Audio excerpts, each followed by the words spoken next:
Blast off.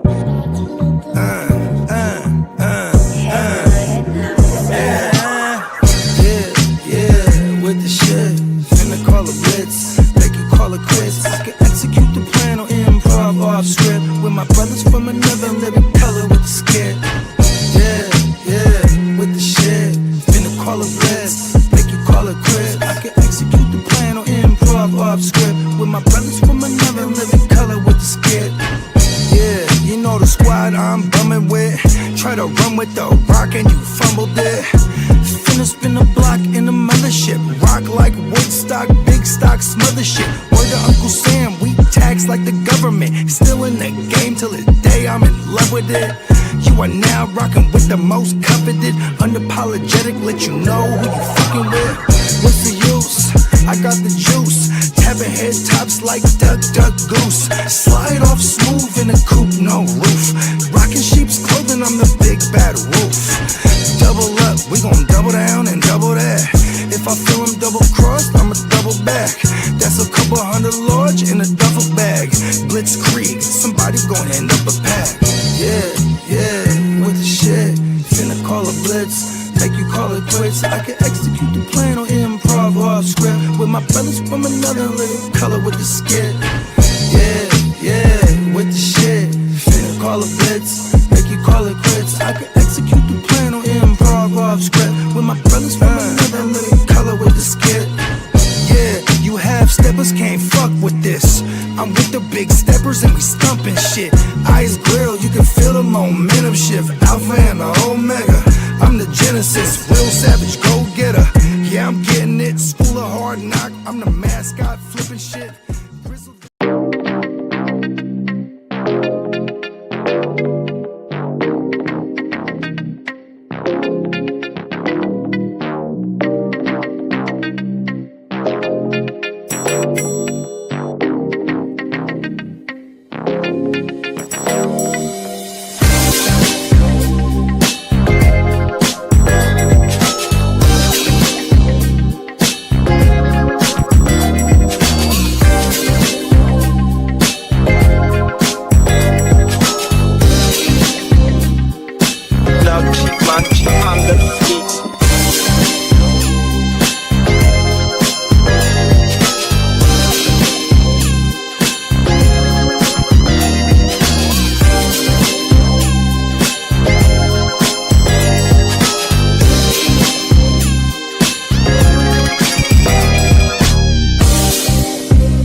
Yeah, it's fucking Friday, man. 100%. Let me get the AK-47 letting off.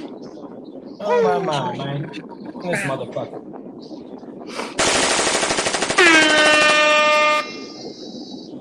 Friday. Here we go. This is how we set Friday off, man. So all my brothers and sisters that's out there putting it down on that 9 to 5, it's time to celebrate. All my brothers and sisters that's entrepreneurs, you wake up and get it and you set your own hours, it's fucking Friday. Those that are retired, kicking back, whatever it is, it's Friday every day. But you know what? Today is Friday. It's Wake Your Game Up Friday, 100%, man. Y'all know what it is. Y'all see the cast of characters. That's the usual suspects, 100%. Wherever you found us at, please throw that thumbs up, man, when you jump up in this bitch. 100%. Going on, let us know where you're from, man. I know we got a few new subscribers, so let's go ahead and shout out where you're from. We appreciate everyone wherever you, regardless where you're from or who you are. Facts, 100%. Let us know what city and state you represent, gangster, or what country you from. 100%, man. We have no boundaries on this motherfucker. 100%, man. Oh, my mama. The first time you step up in this bitch, we do not forget you. 100%. Like Kitteh said, we have been worldwide with the motherfucking World Cup and with the CFL. 100%. So, you know what I mean? We do got a lot of new motherfuckers up in here. And if you are new, all you got to do is hit that thumbs up and subscribe. And you look in that description, boy, you enter to win a free giveaway. 100%, man. And My if you'd bad. like American football, these are some sweet giveaways. 100%. Oh my mama. Yeah, man. Happy Friday, everybody. Of course, I started out right in the Matrix. I was like, well, I can't hear nothing. Yeah, no, it did me like that. I didn't hear none of the intro.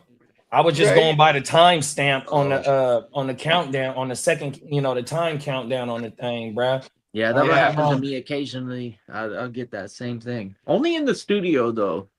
In the other shit.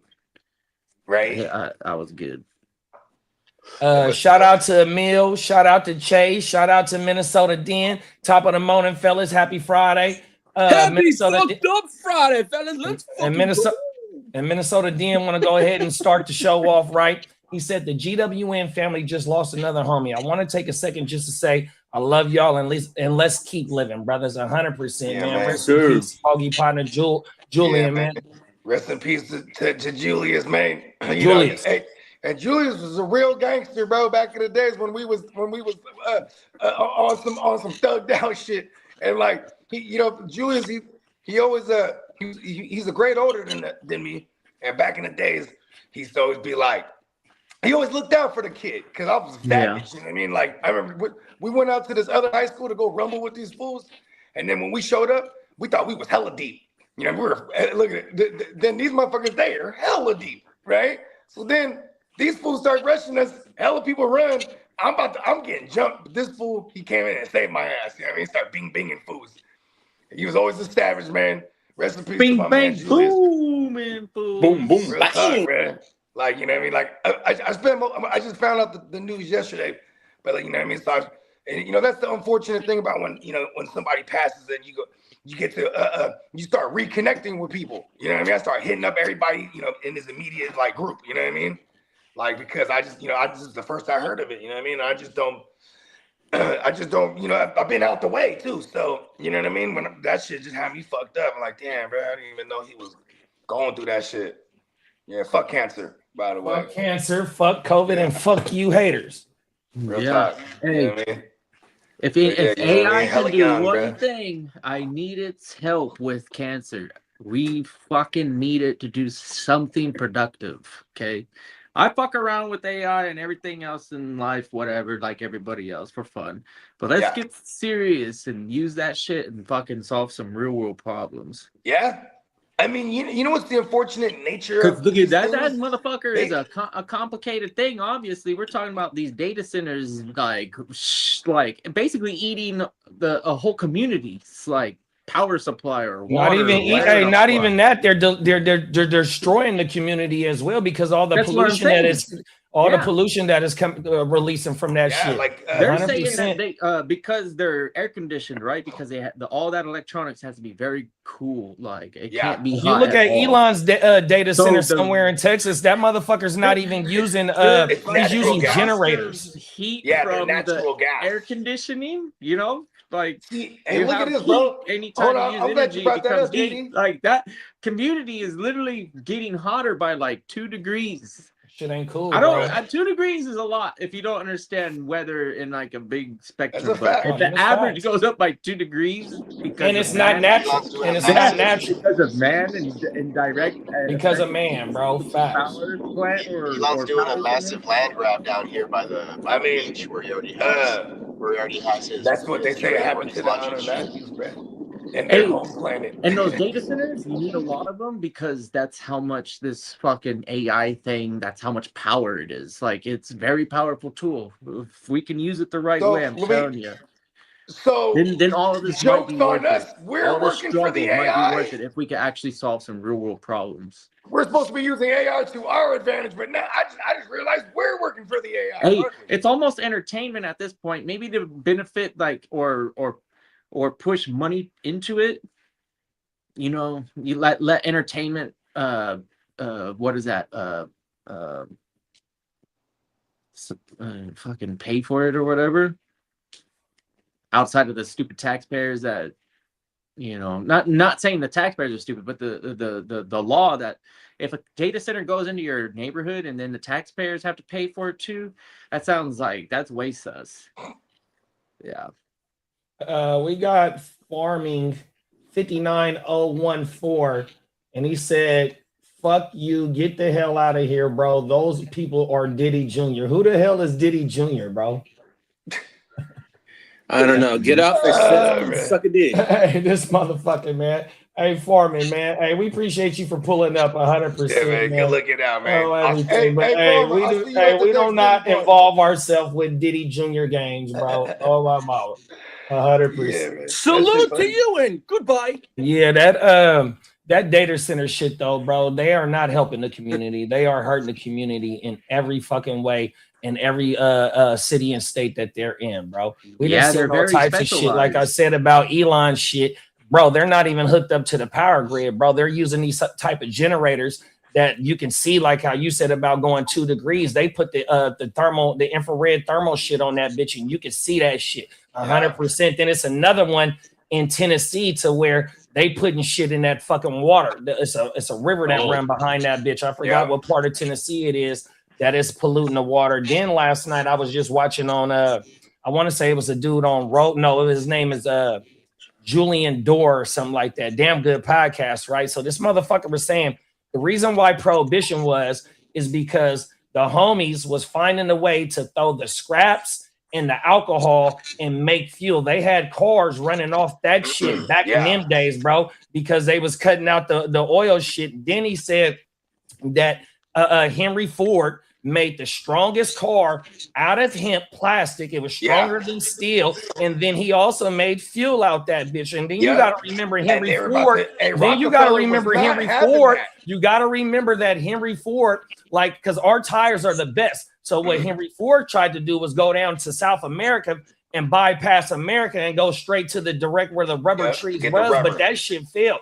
So like they've been trying to do this shit, bro. Like you just said, Kitteh, for the better good of the people, but you're gonna get that shit X'd out, bro, because it's too much of a moneymaker. The health industry, one of the biggest industries in the world. The oil industry. Why you think we in this war right now? Because of the oil, that bro, they don't give a fuck about that electrical shit, bro.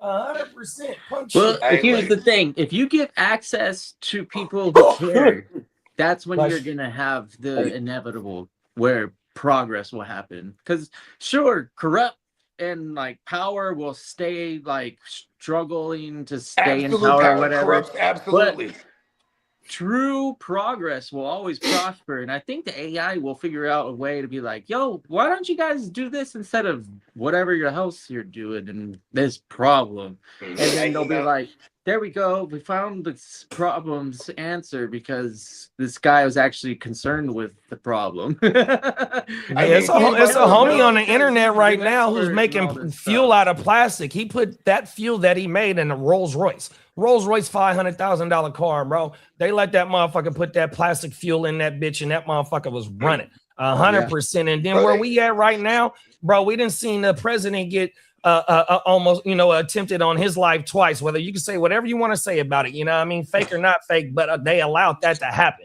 So somebody trying to silence somebody. We seen Charlie Kirk allegedly what happened, bro. They trying to silence people, bro. They don't want that shit to get out, bro.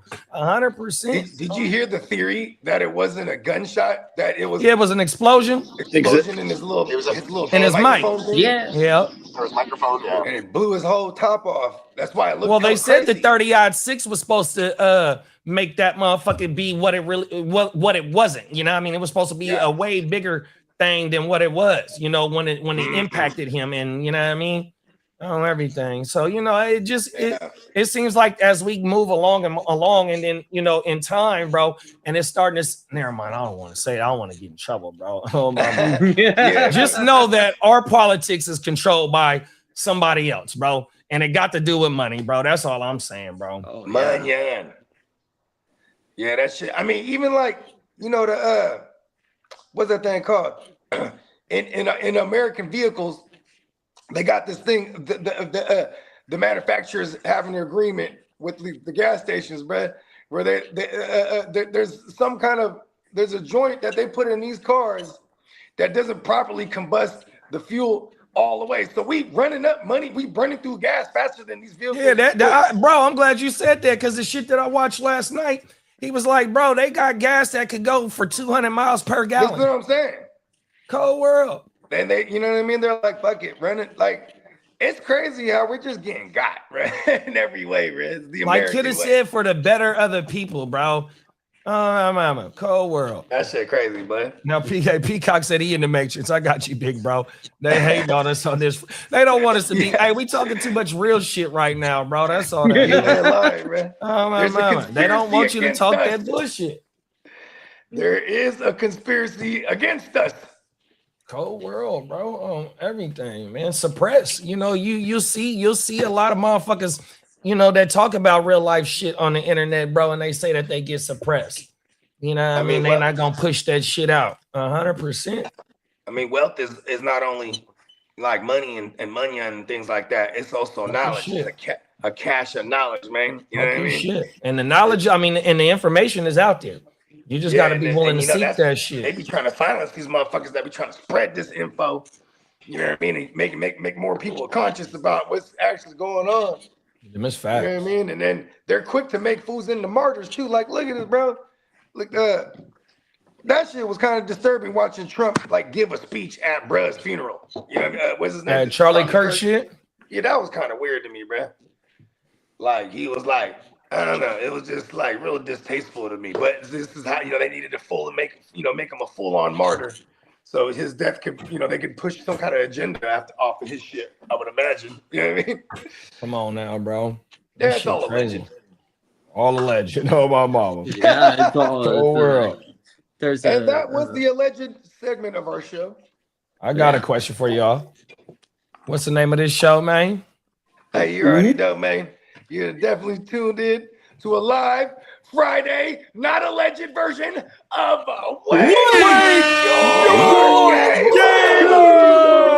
Yeah. Got one more question. I got one more question for Gangrene and Bolts. What's happening?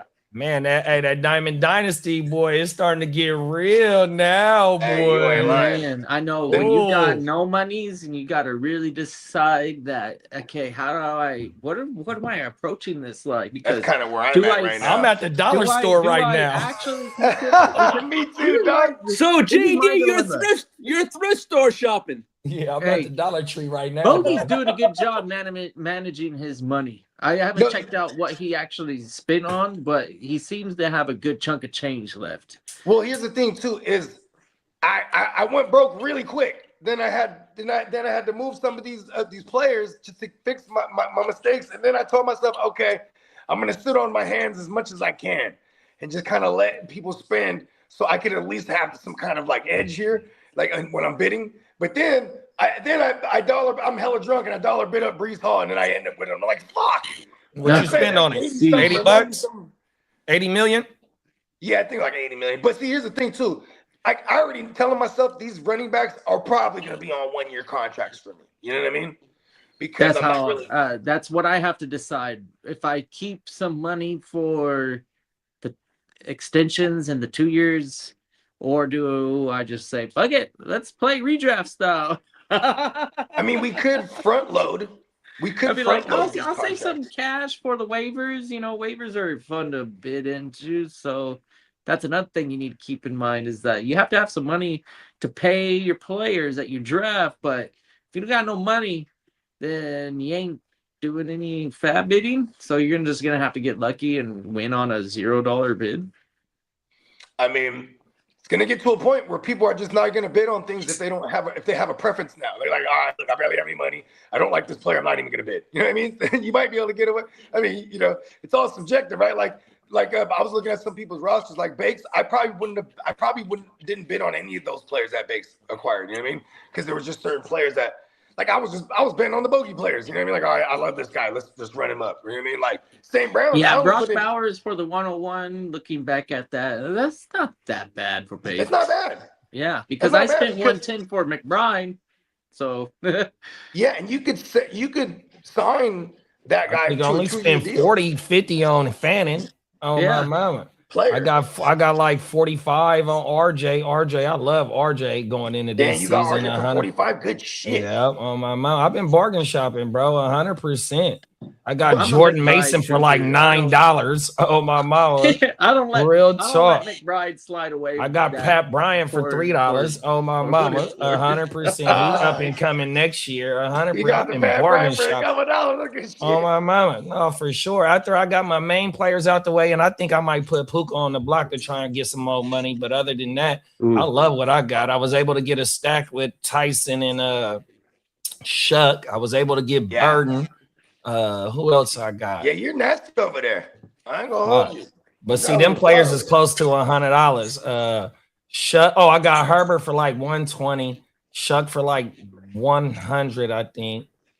You know what I mean? I don't got no third quarterback. Here's the thing I didn't know. I didn't know off the bat, but if you go to the sleeper page, you could pull it up, and Diamond Joe's been updating it pretty frequently. It's pretty okay. up-to-date. Oh yeah, that's true. He's been putting it with all the. I didn't even know because that. I was like, wait, who's he got? And I'm like, God damn it, how do I figure that out? I'm like, yeah, I don't want to go through all these picks and stuff. I'm like, that's fucking too much work. And then I went on the sleeper, and I noticed that he's got the draft open, so I click it, and then when you're in there, all the picks that are happening in the other app are getting inputted into the sleeper page, where we'll be able to, because that's where we're gonna actually, do our go to war. Yeah, like this is the free. This is gonna be for the free agency and all the contracts. Like that's what that app is gonna be for. Yeah, that app is pretty solid so far. I mean, there's a few things that we'll add to it to make it better. I think one of the things is that being able to click on a team and seeing what they've got, stuff like that. Come on now. You can add to it. Yeah, like I think like in any issues that have come up, he was able to in real time code whatever it needs to be coded. And for what it's worth, he's been working on it for a multitude of years. Yeah, right? I think since March. That's exactly what it is, Emil. Minnesota DN said, I'm mad I'm at the dollar store myself. Hey, I don't mind being at the dollar store 100%, man. JD's the king of the dollar store. Yeah, because it's some so the IDP players, certain IDP players brought $7, $5. Oh my mom. Like hey, fuck Johnny that. Mittens, he's fucking taking advantage of that. He's like nominating 100%. And buying everybody for like affordable prices. Low, bro. I'm like, I don't want to buy any IDPs. Damn it, Johnny, stop doing that. I know, like I got excited. I saw Schwarzenegger pop up, and then I go look, for like almost $30. Yeah, I want to say like 40. 40? Yeah, that's what I'm saying. I want to say so, bro. Right out the gate, he was like nominated for like 28. Like I was like, wow. I just went. Hey, I won Quincy for 7. That's $7 million. Fucking shit. You outbid me on that one. I was like, man, I got no money. I'm not gonna start bidding wars for IDPs yet, because I was I was successful in acquiring CJ Stroud as my QB3 for like $56. Nice. Oh wow, that's big. I was like, yeah, that's big. Because I overspit on the Brock, and then Dak was probably the right price. But what you pay for Dak? Like 115? I got 120. Oh, okay, nice. Oh yeah, I think that's what I paid for Herbert. For Herbert, yeah. Oh my mama. Yes, and I got Pickens. So actually, I stacked all of my quarterbacks. I got the Pickens deck. I got Stroud and Nico, and then I've got you got Kittle Nico for like 100. Good shit. Yeah, because Kittle's gonna be playing. I'm starting Kittle almost every week at this point. Facts. Yeah. Right. And I got McBride. I mean, I'm starting McBride, and I'm also starting Kittle. That's the plan. And then I also got Laporta, just in case he returns back to form from his rookie year. He is, big bro. I know I'm getting in dangerous territory because we actually have a tight end spot, and I don't have one. Hey, if you want to make a trade, I got Laporta on the block. How much you spend on him? 38. Okay, not bad. Federal. Shout out to Crooked. What up, Crook? Shout out to Tino. Team leader. Cole Pentino. Emil says, so it's an auction dynasty It's even league? more than that.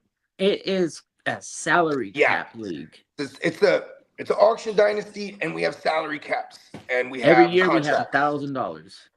Yeah, we have contracts. So, and every year the contracts go up 12%. So, if you're paying a guy X amount and you have him on a 3-year deal, you'll already be able to estimate what you're paying. I kind of like it. And let's go with every year we get $1 billion. We get 1,000 Come on now.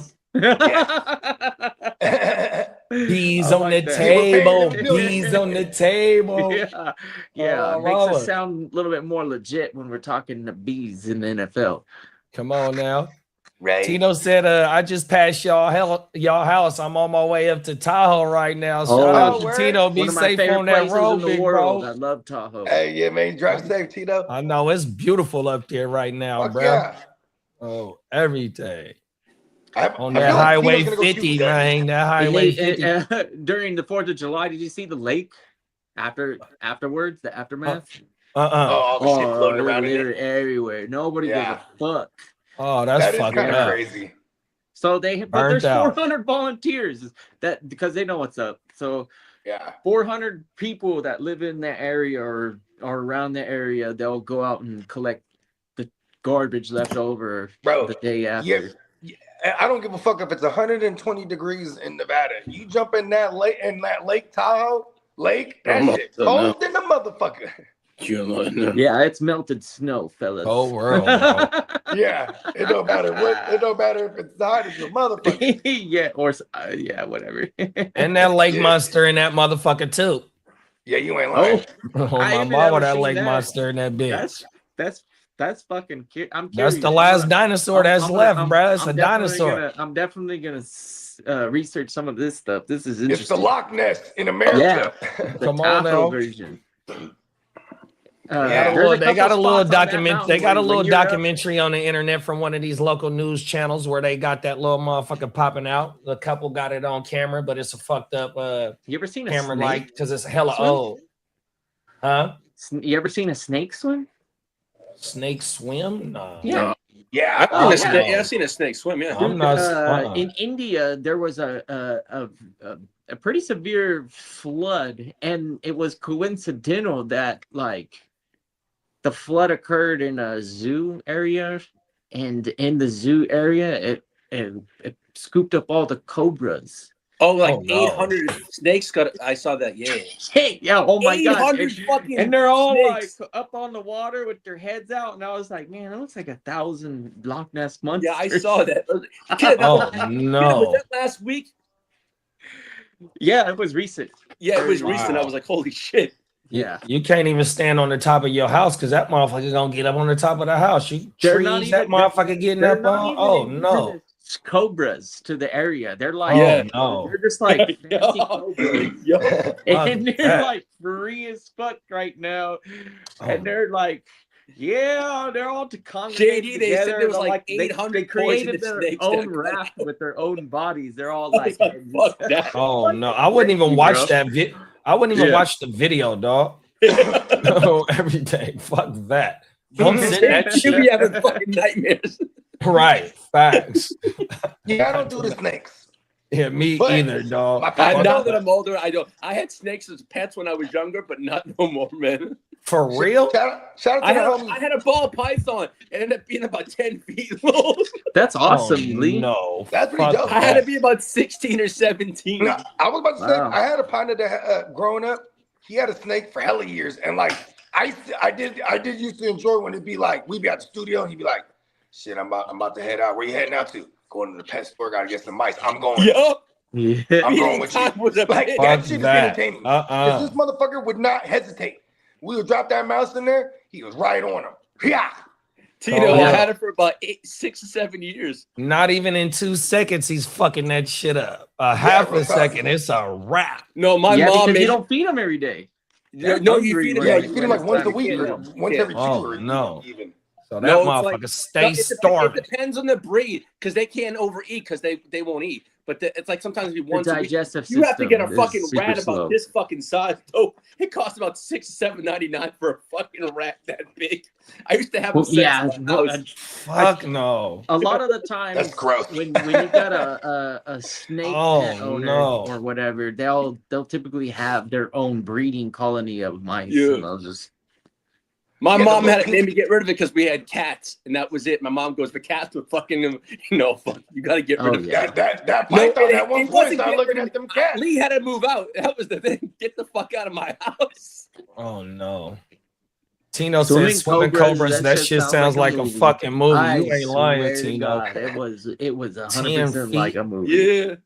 Yeah. That's what my mom said. It's too big for this apartment. You got to go, Lee. I'm like, okay, no problem. Fuck that. And it wasn't just a couple cobras either. It was like, it was like 400. No, it was a ball python, but it got fuck snakes. Peacock, oh my mama. I had a Peacock lives right where the all fucking snakes are. Hey, Lee, read Den's comment. Listen to this shit. I had a 14-foot Burmese python and 4 pound. Yeah, dude, those fuckers will fucking snap that fucking rabbit. The guinea pigs, right? That's what they're also. Guinea pigs are also food for big snakes. Oh, yeah. Crazy. Hey, they'll eat anything, bro. Yeah, eat your motherfucking ass if you ain't feeding that motherfucker. Around that motherfucker. Yeah, that motherfucker eat your motherfucking ass. You'll be dinner next if you ain't feeding him right. Hey, look. Fuck that. I didn't have to worry about bringing females to my house. They wouldn't come because of the snake. Oh, I would have got rid of that snake quickly. Yeah, that snake was a cock block. Oh, wait. I would have been got rid of that snake. You gotta go, bro. Fuck that, bro. Like, hold on, man. Fuck them motherfucking snakes. And then Den said I had a 10-foot albino bird. Yo, those are beautiful snakes, though. Those albinos are nice. Hey, so Dennis is an actual snake. His snake was an albino. That's Snake Man right there, boy. Hey, JD, just don't let me bring a fake snake to base. Don't do that. Please don't do that. I wouldn't do that. Every day. Yeah, fuck that. Oh, cold world. Oh my mouth. I swear you not show up without a snake now, man. Hey, Dennis had 5 yards of snakes. That's crazy work. I feed them dead rabbits and rats. If you feed them alive, they become more aggressive, and that's when they're gonna eat your motherfucking ass. No, I always fed mine frozen. Not frozen, but I had to thaw it out. Okay. Shit. Okay, so I had some fucked up friends who I guess they were into like fucking the live animal, eating the live animal fucking shit. That was part of the Drop that bitch in there and let him go to work. Bro, he would pick up that and be like, bye. Like, whoa, that's dope. It's a cold world out here, boy.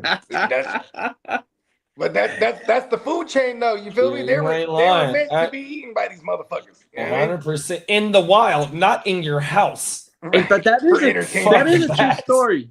You didn't ever take the snake out, but that doesn't mean the snake never left its enclosure. Right? No, them is facts. Yeah, they're yeah. Like my boy Juvenile said, I'd rather see it on TV than to see it in person and get my fucking head hurting. I'm trying to tell you, boy. Hey, real talk. Like I'm hella interested in watching the Crocodile Hunter and all that shit, but I ain't finna. Oh yeah, for sure. I'm not jumping into no kind of wild. No, fuck that, no man. You see me fighting the bear, help me. House. It's a cold world out here. Oh, everything.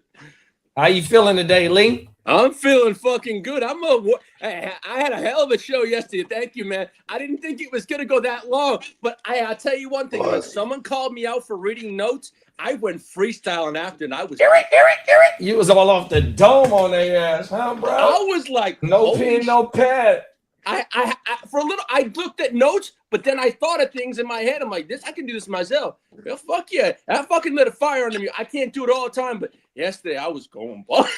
Tino had that fucking thing lit yesterday. They all had it lit.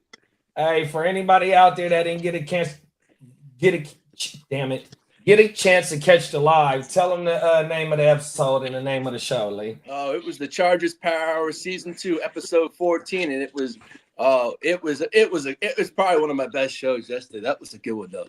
That was fun. Shit, Tino kept that shit fucking. They all kept that shit. Really, the commish kept it wild. It was good. It was fun. But mom, so the Dan said Check the text thread. Oh, my bad, Lee. Check the. I guess he got a picture with the snake, bro. He said he was a young bull. I wish I still had mine. I wouldn't do that to JD. There's pretty large ones. Go on, do it, Dennis. That's a beautiful snake. Hey, Siri, delete the picture of Minnesota dancing of him in a snake. She pulled up some weird shit. Okay, I see you, Den. All right, I'm only gonna look one time, and that's it. Fuck that. That's the albino joint too, bro. Everything. That was a beautiful yellow. I ain't gonna lie, that's a beautiful snake. Pause. Emil said pause. Oh man. Yo, man. Fucking hey. He said he was in his 20s too. Oh, real young bull. Yeah. Okay, fella. Yeah, we all have those stages in life, man. We just outgrow them. Yeah, them 20s was a cold decade, bro. Oh, everything. 20s, boy. Oh, that was the super ignorant jewelry Bogard days. Cold world, bro. Oh my mom. Yeah, just like shopping. Period. That was just like, bro. We were out all day, every day, going out. Had to be fresh every time. Super ignorant. Boy. Hey, JD, I'm gonna start out with the owie. Oh, that's how you feel, bro? I got one more question for you. Yes, sir. How you feel about the third place game tomorrow? I don't want to play it, but they are going to play it. But because he still can win the golden. Mbappe needs to basically goals and assists count, right? As I showed you in the picture, right? So if he goes off and has himself a day, and then Spain keeps Messi in check, the golden boot is his. Wow. But for goals, you get two. I think in the FIFA it counts as 2 for goals, and assists is counting 1. So Messi's 1 up on him on assists right now. Okay. So he's 1 point up on him right now. Now the goals equal 2 in the FIFA how they do the golden boot. So it goes 2 for goals, 1 for an assist. And y'all don't got? Was y'all the ones that got the red card last time? The last game? No, it was the game before. The game before. All right. So everybody's playing on Saturday. Yeah. No, unless they're nursing an injury or something like that, or they have a commitment. But from what I saw, everyone's playing. Let's go. But it should be fun. My bad. Read Peacock comment, Lee. Head on over to neonpeacockmerch.com. Take full advantage of the $12 T-shirt sale until the 26th of July at 5 p.m. Central Standard Time. Let's go. $12.99. Man. Get your GWN shirts, load them up, pack them up, and get them ready for Vegas. Let's go. Right. Read Tino comment before we go to the Owies. I read on ESPN Spain only gave up 1 goal the whole tournament, and Argentina. No, Spain is right. I sent it to JD this morning. Spain's given up 1. Argentina's given up 7. That's a huge factor right there. I think it's going to be a very close game. I think like a 2-1 game. If not, it goes to penalty kicks. Yeah, you don't want JD, did you see that thing that the British goalie did? The British goalie thought it was going to penalty kicks. He had all the names on his wall. Oh, yeah, you told me that. Dude, and then Messi saw it after the game. They showed it to me. He goes, what does that say? And one of the players from Argentina said, that's exactly if it was a penalty. That's where I was going. He goes, he scouted me well. Wow. Shout out to your boy Pickford.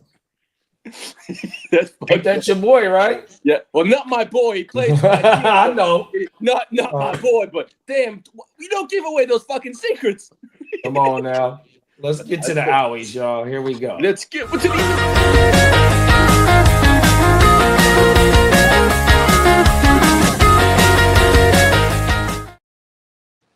some good news, and we got some 49er news. Let's go. Well, multiple defensive linemen are expected back by training camp for the San Francisco 49ers. Bang, bang, Niner gang. Let's go. I'm glad you got that saying right, finally. Yes, sir. And as for George Kittle, is ahead of schedule, and multiple players on the 49ers say he is going to be ready and on the field week 1. Whoa. That's crazy. Right. Yes, sir. They say $28. Fellas, $28. That's a fucking steal. 28 million. I'm sorry, 28 Come on million. now. 28 million. Now here's the part. Brandon Ayuk remains expected to stay in San Francisco. Shout out to Dennis. I think he got Ayuk for $3 million. That motherfucker ain't getting on the field though. I didn't even try to bid on him at all. Yeah, I wasn't touching that pause. I still thought that the 3 was worth the risk. That motherfucker said he's not stepping in the Niners building, and he has to go in there and take a physical in order to get reinstated. Yeah. Now, as for the Packers, Tucker Kraft is expected to be fully recovered from his ACL injury for training camp. So Let's he's go. basically a go for week 1. Let's fucking go, bro. Now, I know I reported on Tuesday about Malik Neighbors, right? Well, he is expected to be eased into camp, but he's still going to miss those 4 to 5 games. Because he does it. He's going to be on the pup, so they're going to ease him into camp. Oh, wait. So if he's starts the season on the pup, can he participate in training camp? I mean, All they said is they're going to ease him into things in camp, but they say he's going to start the season on the pup. So they said 4 to 5 games, and that was reported by Scheffner, Fowler, all the high inside. What did someone end up? How many millions did somebody buy up Navers for? Shit, I don't know. I didn't put no money on $26 million. 120. What? 126. Oh, 120. I thought you said 26. I was gonna say that's the steal of the year. Yeah. Right. Yeah, Navers was nominated really early, so nobody got a discount. Yeah, I wasn't partaking in that for sure. Now, as for running back Cam Scatterboo, his ankle, he's on schedule with his rehab and will be ready for week 1. Now, as for Patrick, I'm not Mr. Mahomes, says they all said he's ahead of schedule and he will be ready for week 1 on the field also. Shout out to Patty. Tino said, I don't think he can be at training camp either. Pup list means no practice. Yeah, that's what I'm thinking too, big bro. Shit, you're good. Hold on, Lee. No problem. Peacock said, Bogey, I sent the edited giveaway commercial to your giveaway. I mean, to your email. Okay, cool, man. Appreciate it. Yes, Oh yeah. Remember that video you did, JD? I asked Peacock if he could like edit it and he threw like I threw one of the cargo cold joints for me and Franco in the background. Oh yeah. You know what I mean? Make it official. Now, as for tight end pause, Tip Ryman, his ankle is expected to make the 53-man roster if healthy for the Cardinals. Tip Ryman. Yeah, I think I heard it, bro. Yeah. As for the Browns' former Ethan Pocack is medically cleared from his torn Achilles, the center. And as for defensive tackle Matabuke, his neck continues progressing, and the team expects another update within 2 weeks. That's the boy that played for the Ravens? Yes, sir. Yeah, shout out to Matt Books, man. You know, he basically missed the whole year last year. And the years prior to that, he was always a guy. All right, JD, I need money. Lots of money. Okay, bro. Look at you. All right.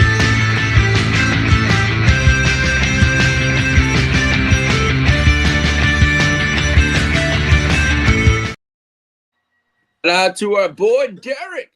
George Pickens will play the 2026 season on his $27.3 million franchise tag. There was no deal reached with Mr. Pickens. That's all right. He's gonna ball out still. Yeah, Uncle Jerry's gonna pay the man. Now, as for the Houston Texans, shout out to Neon Peacock merch and our boy Peacock. Houston officially signed his entire 2026 NFL draft class. Is Uncle Jerry a mastermind on this one with Pickens? Do you think that he's doing the right moves with this, or should he have gone the long-term route with them? I think the price is going to go up on him. That's my personal opinion. So you think that Jerry should have signed him this season? Mm-hmm. I just because think I kind of agree with you, Lee, that I feel Pickens is going to use this as a weapon, and then say, hey, I'm going to make my presence, felt, and I could. It's hard to say because I have a lot of confidence in CeeDee Lamb, and he's a good player. But I probably wouldn't be shocked if Pickens has better numbers, even in a full complementary role. Those two guys, would it shock anybody else, or am I alone? I mean, especially if CD is the one who draws a lot more of the better coverage. You know what I mean? And early on, yeah, the defenses are going to have to adjust. Yeah, they're going to have to pick their poison. Yeah. So, I think Pickens still has a fair share of target opportunities in a when they're complementing each other. I know the numbers are against my opinion right now. No, it's not, Kitteh, because Dak is top 5 in pass attempts. Yeah. My boy Bo Nix was number 1. Bo Nix was number 1 with like 612, and Dak had 600, which was at second at the position. So there's no way that the opportunity is, because you got to remember, CD, GP, and Fergie all had over 100 targets last year as well. Wow. You feel me? Yeah. And the opportunity is there for them. Both of CD and Pickens get that 140. Easy. One of them might be the favorite in the end zone. You know. Come on now. And also, Alvin Kamara restructured his contract and will earn $6 million in 2026. Shout out to AK for trying to retire as a Saint on my moment. Yeah. And shout out. You know what's crazy about that too? He probably really likes the scenery over there. Hey, Kamara you know what I mean? Like the Chargers out of San Diego. That's gonna be one of those ones I want to put money on to win that division when we're in Vegas. Come on now. And then Emil said, Emil's got a good question. Yeah, he said, is there a world where they trade CD if Pickens balls out? I say it's the other way around, because if George Pickens does ball out, that like he's a free agent.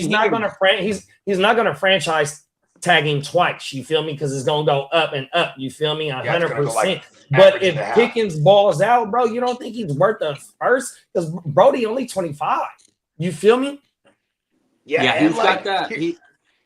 He's got that ability to win the one-on-one too, and we've seen it time and time again. Like that's a sign that you like out of a top tier receiver is when they go up against no matter who it is, they kind of do that one-on-one battle. Pickens is pretty good when you leave him one-on-one. Yeah, we've seen him all last year run short, intermediate, and deep routes. It's like he was taking shorter intermediate routes, 60 yards, bro, 100%. Oh my mama. What my shit? I think if both of them ball out, and then when it comes time to to have this discussion to pay Pickens again, I think CD's the one that's not safe. If there's a world where they can't retain both of them on big contracts, I think CD would be the one they move.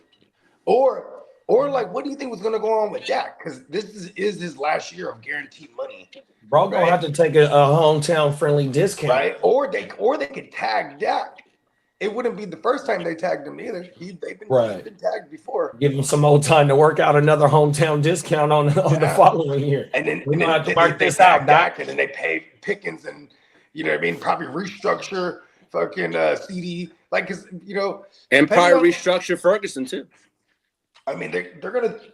That's another one of those teams too. I want to put money on them to win a division too. Because that's who I got one in the division. Everything. I said that during the motherfucking schedule release. Everything. Hey, how about this, Lee? How about the Chargers and Cowboys trade quarterbacks?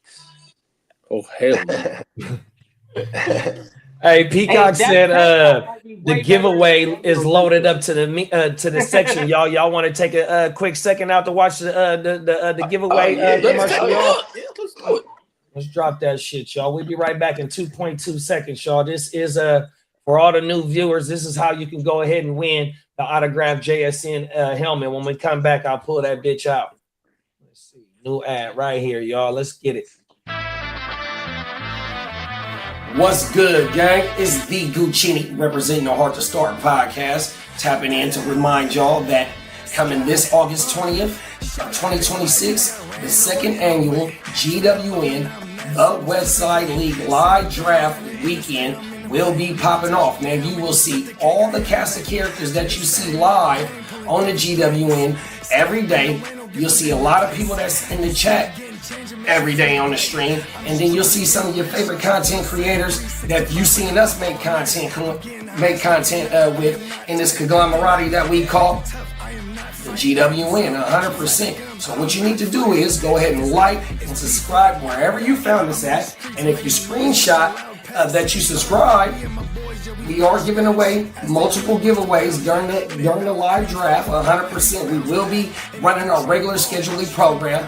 Thursday night will be Playmakers. Friday morning will be WYGU. And then later on that Friday will be the live Westside League second annual draft. And during the draft, we will have multiple giveaways like this right here.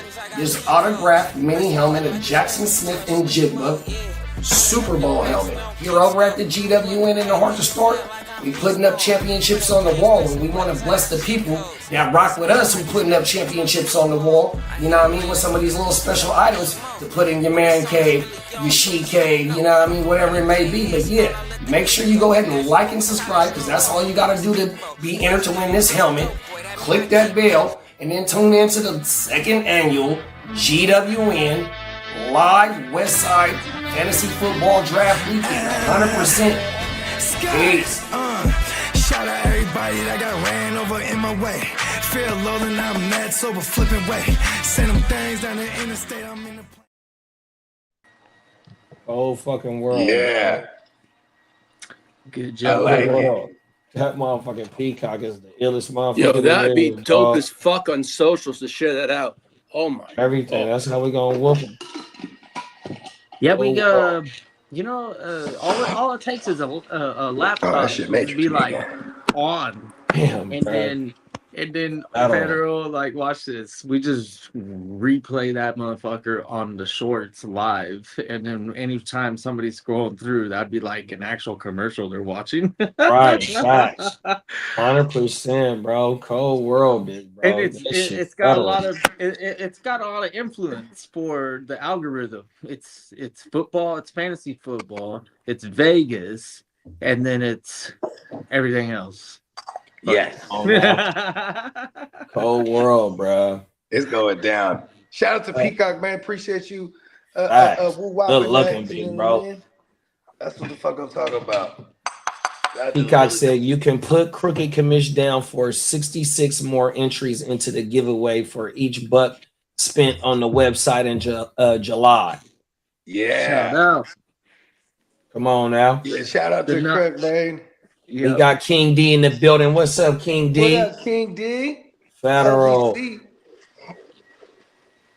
Yeah, man. We got to get the king up out there too, man. Yeah, unfortunately, he can't make it this year because I think he has a birthday. Someone is turning 18 years old. Peacock's still at work. Cold world, bro. Peacock, one of the hardest motherfucking workers he in the world. Up something else too, bro. Watch. Look, bro. We gonna try and blow this motherfucker up this year, dog. It's still football season. It's been football season for us all year, bro.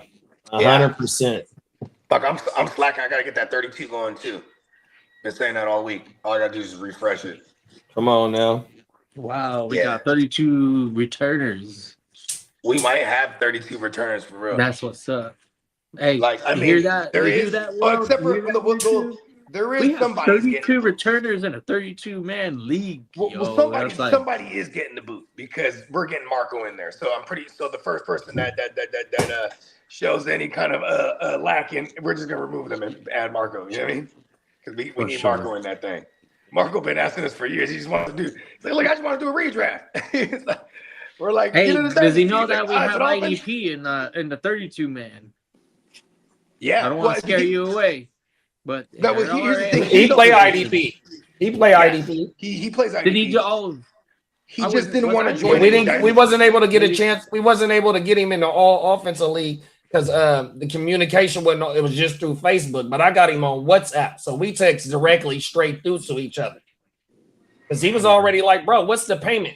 I'm like, man, we got all the payments. Well, he like, they don't got certain shit out there. I forgot what he said that they don't got. Does he got like Zelle or anything like that? He asked, I forgot what he said. I'll pull that shit up. Cash App, and then Zelle. He got some German Cash App. Venmo. I told him I even got PayPal because I got PayPal. I still got the old school PayPal. Some of the rallies and PayPal in the other leagues. Definitely the universal one when it comes to like overseas shit. Yeah, the eBay world lives off of PayPal. Yeah, I just bought a few things off of eBay.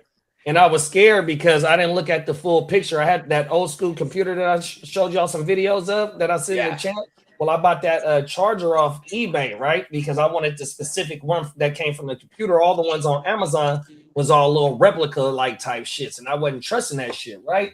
So when I see it on eBay, I immediately grab it because they only wanted $18 for that motherfucker, right? But when I'm going through the pictures, bro, it's one of them one of them outlet things that go for overseas, the 3-prong shit. Yeah. I'm like, oh man, I hope I didn't buy the wrong thing. So when it come in and open it, I'm like, oh yeah, they sent the right joint, bro. Oh, everything. I got lucky on that joint. I didn't order some wrong shit before it came through, and it's some whole other European or Asian type of facts. I was like, what happened here? Peacock said he don't think. Hey, I got a lot of the videos saved, big bro. So I got Lee shit, I got Din shit, I got Bogey shit, I got Kitteh shit. Who else made one? I got I don't know if I got Crooked saved. Crooked got one on everything. Yep. I think that's the only one I don't got saved. I think that's still in the group chat though, so we'll be straight. What about Dennis? Dennis, where's yours? Did I? Dennis didn't put in the thread. I think he just sent it over to JD. Yeah, I remember. I seen it now. I remember. I should tell Johnny to whip one up too. Oh yeah, I think it's official. I mean, I don't know if he's booked his flight yet, but he's like, I'm going. I'm like, let's fucking go. You know what I mean? Yeah, I keep on reminding Dennis Holmes. He says, "Oh, I'm gonna get to it. The flight." I go, "Dude, the flights are going down." Yeah, shout out to Candlestick. We just booked our flights back today, actually. All right. Yeah. Fucking go. Yeah, I overheard some travelers saying they're coming back from Vegas, and it was like 6.5 hours for them. I was like, It's like, I hope that doesn't happen to me, but if it does, it's all good. But I mean, like, just packed out there right now. Take 6.5 hours. It's packed out there. All right. Yeah, that's what's up. Well, the other Tucker Craft news is he remains a candidate for a preseason contract extension before week 1. They think it's going to get done. Yeah, it'd be a good time to get him. Yeah, and like, also necessarily have to like reset the tight end market. You know what I mean? Because he's coming off the injury, they got a little bit of leverage there. And also is the same with Zay Flowers. They expect to have an extension pause done with Zay Flowers before the season starts. What do you think he's gonna earn? 35, maybe. Average? Yeah. 3 years, 35. That's 105. It'd be an extension, right? So it'd be on top of this last final year right here, right? So you can get him for 4 seasons. Adding on the 3 front-loaded shit when he signs, probably gonna get like 50 right out the gate. And he's kind of old, even though he's only going into year 4. Yeah, I think. Is it year 5 now? He's 25. He'll be 26 this year, and back-to-back 1,000-yard seasons. And this is year 4, 5. Yeah, going into year 4. You're going in year 4. Okay, so I had it right the first time. Now, also, JD, can you hit me that free agency or rumors? Either or is fine. Let's do the free agency.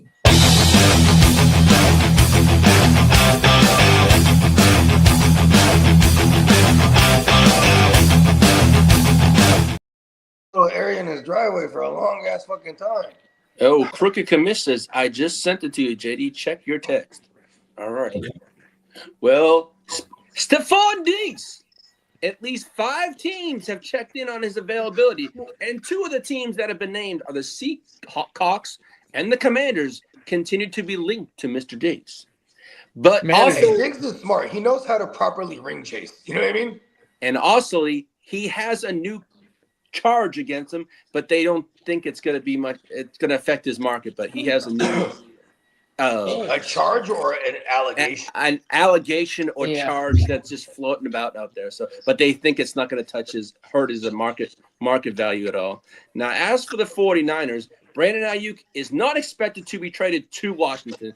So that is what Washington says. They are out on him. They want nothing to do with it. There it is. He fucked himself over by going on social media every day, doing crazy things. Now, as for third and Keenan Allen remains unsigned. Washington is unlikely to pursue him. He could expand his search beyond West Coast teams. That motherfucker, as far as he ever went, was Midwest. He went to Chicago, and he was cold as a motherfucker. He was like, "Get me back out West Coast." Fuck that up. He's like, "All right, y'all, I'll go East Coast." He's like, but see, I mean, shit, I can see him going to one of them Florida teams. You know what I mean? And just being on the depth chart, like if he likes weather, right? He could definitely help out Malik Willis for sure. Hey, right? Kitteh, here's a question for you. Is Garth Brooks still in the top 10 for the all-time Padres? I don't know why you would Garth ask. Brooks? I mean, like, if you want to throw him into your personal top 10, that's cool. I don't mind it, you know. But I mean, you just don't know baseball if you think that like there hasn't been 10 better Padres. Like, Yeah, for sure. I agree with that. Shout out to Dakota, man. Appreciate you for pulling up, Dakota. Hey, I never thought about that one. Keenan could reunite with Steichen in Indianapolis. And they hella need bodies over there at that position.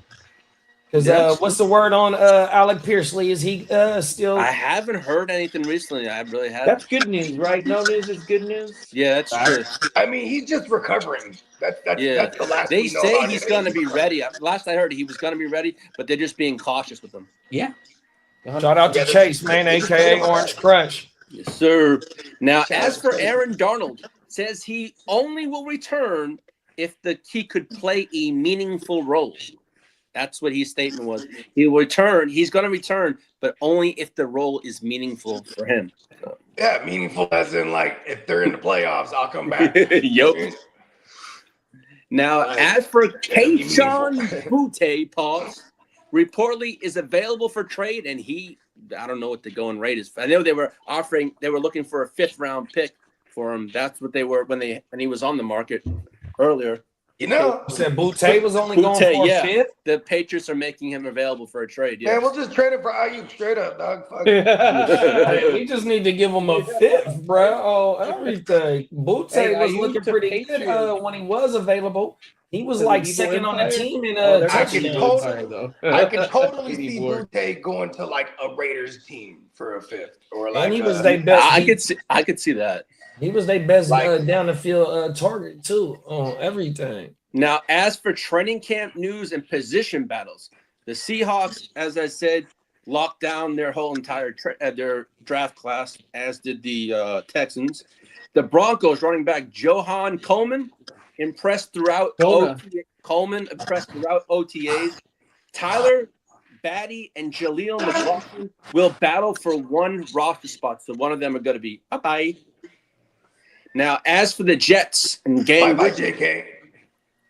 Wide receiver Adonai Mitchell is emerging as a projected starter. That's Adonai. Well, yeah. Or AD. You can call it AD. I'll just call him AD Mitchell. After death. Now, as for the Dallas Cowboys, the backup tight end battle is between Luke Shoemaker, DJ Rogers, Brennan Spanford, and Princeton Fant to be that number backup role from Princeton Fant. No offense, little brother. I'm not saying. Now, as for the Pittsburgh Steelers, rookie running back, not rookie no more, but Caleb Johnson must earn his role through special teams. Otherwise, he won't. He's going to be probably cut. They say. That guy fucked up. Yep. I mean, you're making money. Shout out to the Crooked Commission. He's the Chicago rounder, right? Yeah. If you want third rounder, football, you better get ready. I think he was a third rounder. I can't remember what round Brad was picked in. You know why we can't remember? Because he was not memorable. Yeah, he Shout out to the crooked commission last year. Yeah, he fucked up. He gave the game away to the Seahawks.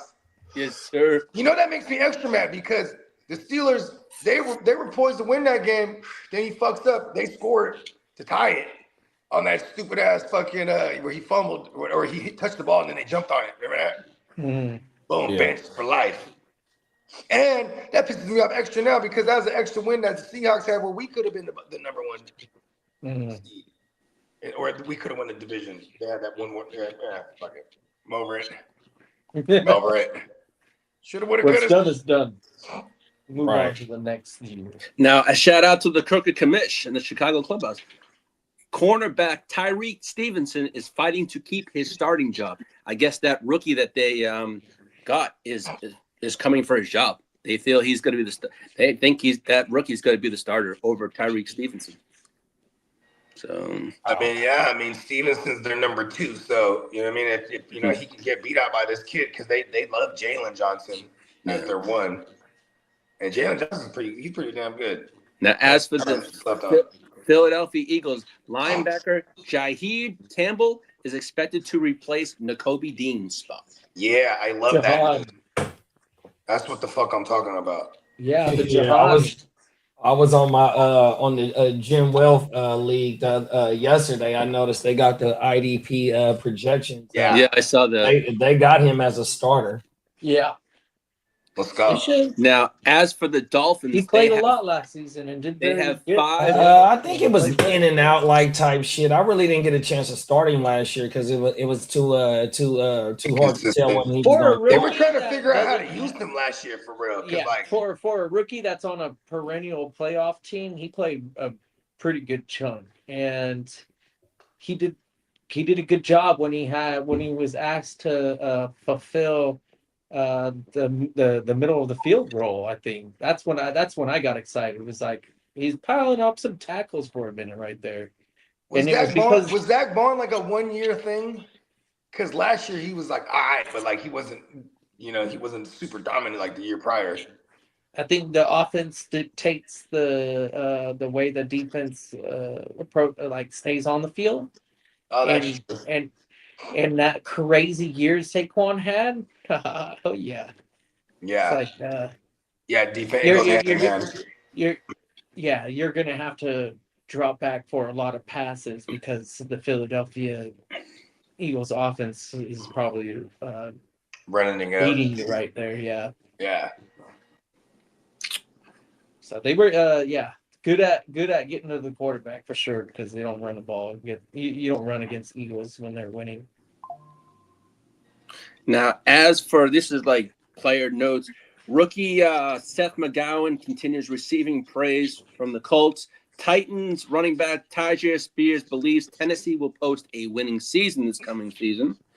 And as for the Lions, Isaac Tesla is drawing strong reviews entering his year number 2. I'm excited for that. I don't really have a lot of shares, but I've always been interested in the player and very, very cautious, obviously, because I only have like 1, I think. But to hear that the Lions organization is actually moving forward with the idea, because he was drafted high for what it's worth for a receiver. And I'm like, okay, let's see if they actually put this guy into use. In second year, that's the perfect opportunity for him to ball out and earn a real role because let's be honest, Jameson Williams is beatable as the wide receiver too. You could definitely use him as a gadget player, and then having a guy that's a little bit more savvy at the routes and getting open separation rather than just running the 9 and crossing your fingers. Hey, maybe this is the time Goff throws it my way. Yeah, one thing about Tesla too, he was great in the red zone. We seen him making stupid touchdown catches last year, brother. The minimal opportunity that he was on the field for sure. And like with Laporta, like the way they used Laporta in the red zone, it was almost like when Laporta was hurt, they was going to Tesla for those looks. You know what I mean? Whole world, bro. Big. He's one of them tall receivers too, right? Hey, I want to say he was a former quarterback as well. Oh, word. Now, this came out from Fantasy Pros this morning. This blurb, Quarterback Jackson Dart could see a drastic fantasy value uptick through RPOs and design runs. This came out through Fantasy Pros this morning. I would say that's a logical route, but this is the NFL. Defenses can adapt to gadgetry fairly easily because they're dominant players, not players that are panicking and stuff like that. It makes me excited for a Cam Scatterbo. They're veterans in the NFL. They don't handle pressure like a college player does. I like this news for Cam Scatterbo a lot too because they're really gonna try to like make it easy for this kid. And the only way those RPOs and opening up the passing game down the field, you're gonna be out. You have to establish the run.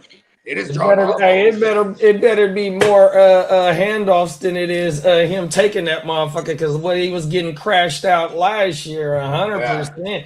That little bit of news right there make me want to stay away from him in redraft 100%. Think about this too, take that mark because he said he's not changing the way that he want to play 100%. And you know if the motherfucking DN do bite on the motherfucking RPO 100%, he gonna try and go get jiggy with it on my mama, you know.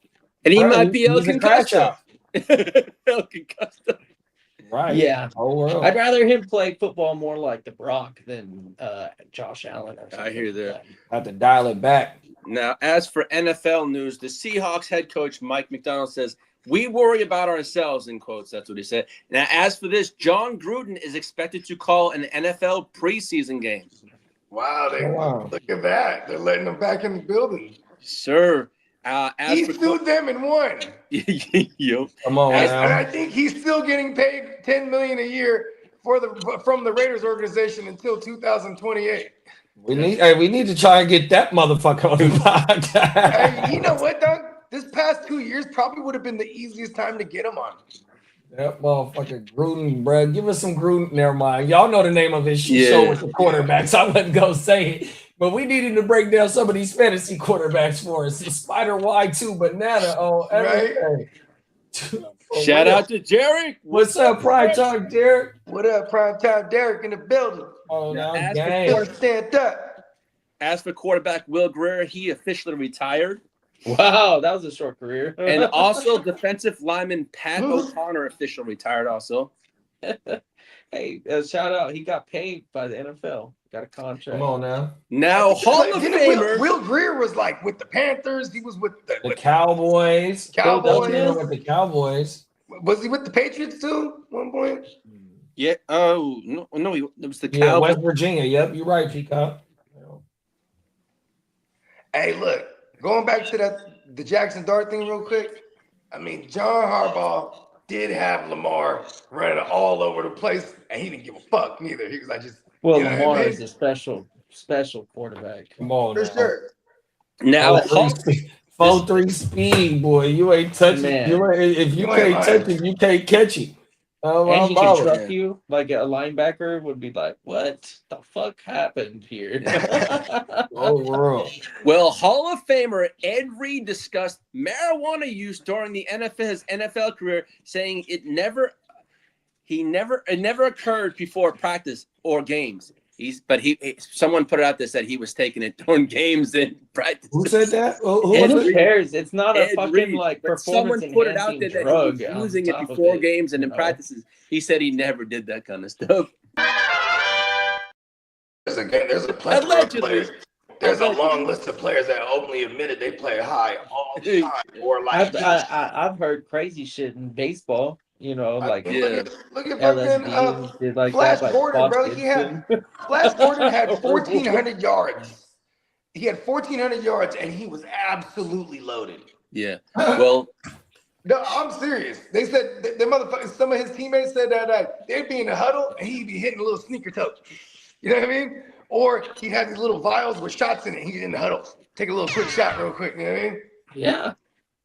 Spritz. Woo, let's go. Throw me the ball. Yeah, give me a spritz real quick. Think about this. He was playing in Cleveland. Anytime there's a cold game, he'd be like, hell yeah, I'm smoking on the field. Because it just looked like you just breathing. You know what I mean? The cigar smoke was prominent. It's like, hey, everybody's lighting up anyways. What's the matter with the different kind of material I'm lighting up? Yeah. And listen, the motherfuckers light up a cigarette, you get a buzz off that shit for real. Now I said here, this watch. to Here, hold on. Let me play this shit real quickly. I got something for y'all. It's a short too. This shit is hilarious. This is one of Lee's all-time Charger greats talking about what we just was talking about. Watch this shit, y'all. 2 shots, 4 shots turned bottle turned into 2 before the game. 2 shots turned into 4 shots, 4 shots turned into a bottle turned into 2 before the game. You told us that you get lit before games. Yeah. Whole world. Oh, When that started? Kind of started in college because I would take like a shot just before. But then I think in like 2011 I started going. I mean, life.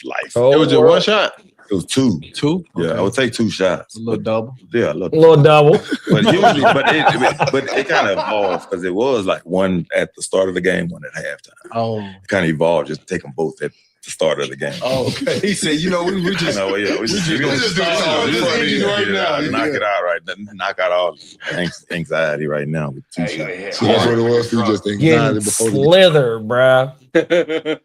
Professionals. Well, Then he said, "Hey, as it progressed, he said he started drinking the bottle. They showed a game where he said it was hella fucked up and he was getting cooked by one wide receiver, and the producer of the show pulled up the film and they started laughing at his ass because he was really fucked up. I think it was in Chicago. Oh, everything hella cold. He said, Hey, so Just drunk as a motherfucker. hey, I never. Did he specify what kind of liquor he was drinking? I think he said Henny. I was gonna say, I want to say Henny. probably some yak. Okay, so I've actually never been lit on that, so I don't know what it's like. But I've done this before. Oh, when I nice. was in high school, Nice. on a few occasions, I got lit up on tequila, which got me in the mood. And I was like, tequila's an upper. are you kidding me? Let's go play some football right now. And then after you win, it's like, we finishing that bottle on the bus. Come on now. Yeah. Now, I told Trophy. JD about this yesterday. Pass that trophy around. Yeah. Hey, Tino said Henny adds 100 horsepower to everyone. Know that. Cold world, see, get that engine going. I never Do it fluid. I never really got crunk on that. I just, tasted it and I was like, okay, that's another one right there. Okay. Let me think about that one before I have another. I retire from that ground. Oh, my mama. I retired from that shit, dog. Oh, everything. I mean, not like I won't do the yak. I'd rather drink tequila. Hey, hit that motherfucker with the Heisman that Trophy, vodka. boy. Oh, my mama, that stiff arm. Get your ass out the way. Well, shout out to the Crooked Commission, the Chicago Clubhouse. Bears tight end Colston Loveland believed the Chargers were going to draft him because that was the only draft visit he had, and he said that on Bussin' with the Boys. That was a he definitely said that on Bussin' conversation with the Boys in that. podcast 2 days ago. I remember that draft very clearly and thinking that Loveland had a home with you guys, and the Bears surprised. I think they jumped up and grabbed him at like the 31 or 32 or whatever it was. No, they took him at the 10. They took him the 10 spot. Oh, I thought it was a consolation. Because remember, it was supposed to be Tyler Warren. Everybody was end. saying that was going first, and it was Loveland that ended up going first. Yes, sir.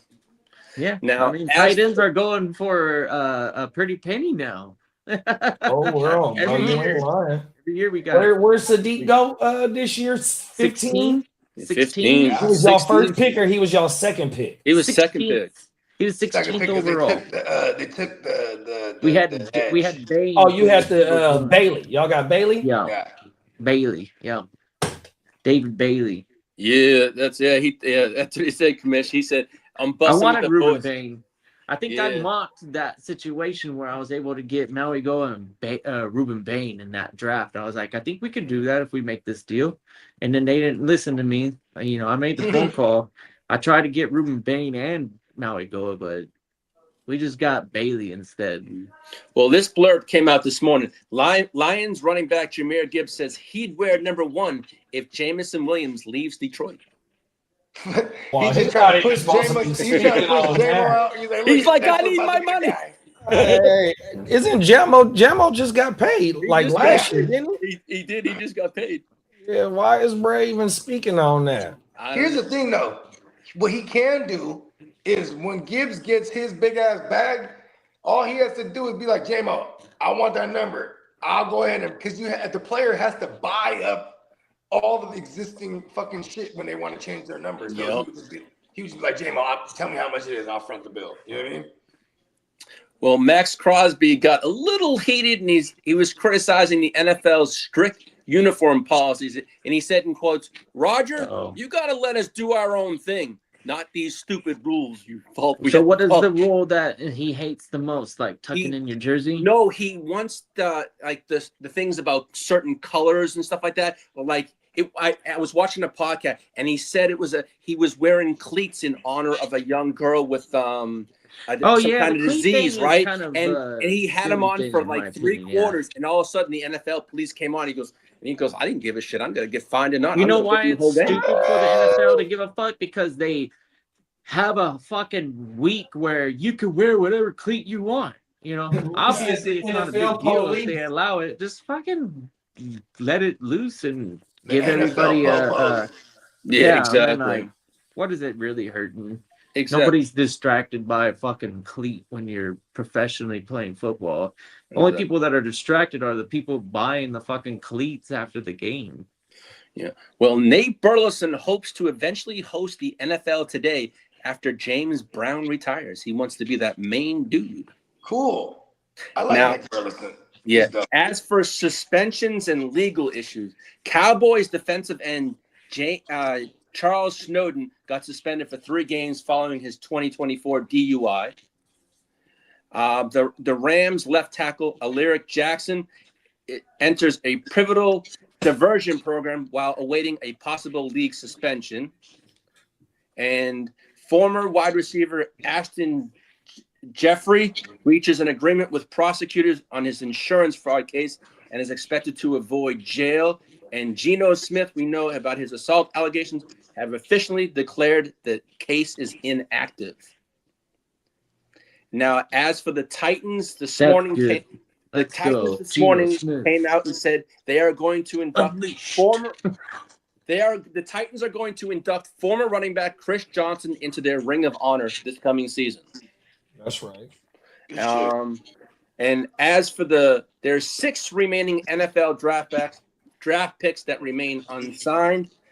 And on some sad note, Janice McNair, the co-founder of the Houston Texans, passed away at age 89 years old. Rest in peace. And as for Roger Goodell, says the NFL is exploring approximately 10 additional countries for future international games, including Japan. Why not have an international league then if it's going to be like that?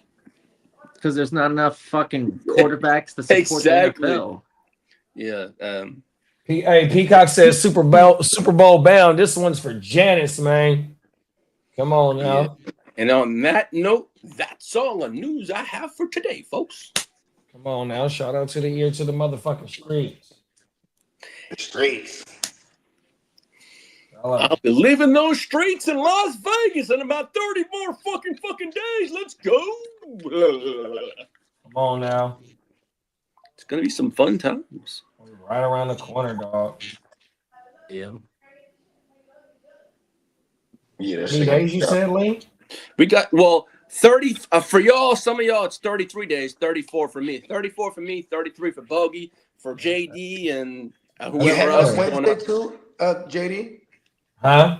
You heading up Wednesday too, right? Yeah, I think so. Yeah, let's go. It's going down. Come on now. Yeah, I'm excited, man. Yeah. Getting closer. Here, bro. Got that grill fired up right now, and it's reminding me. Come on now, talk. Shit to look forward to when we hit up Vegas is shit. I'm trucking that fucking about what thing. You're gonna, like, I know you're gonna be grilling and smoking. Have you thought about what you're gonna be like specific shit? Oh well, some staples for myself have been the pork spare ribs. Right. And then chicken wings. Right. And then I also like to dabble into the beef short ribs. They get pretty pricey, but I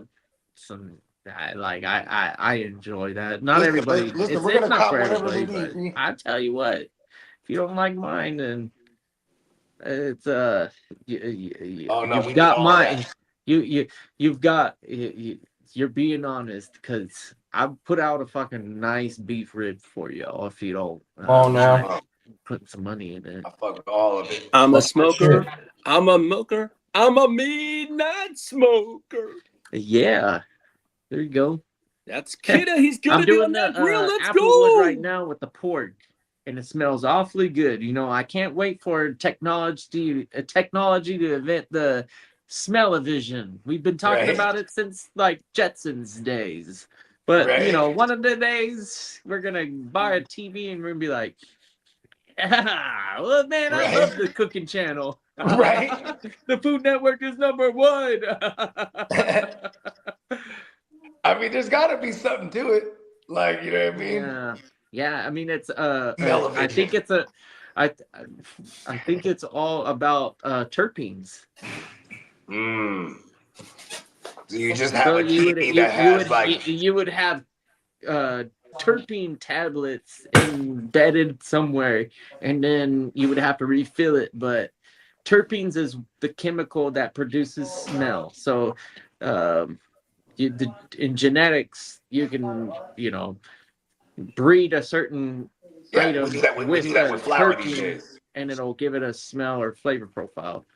That's why when you fucking go to Walmart and go, hey, well, that smells like a goddamn Japanese tree or whatever the fuck that thing is, the cherry tree.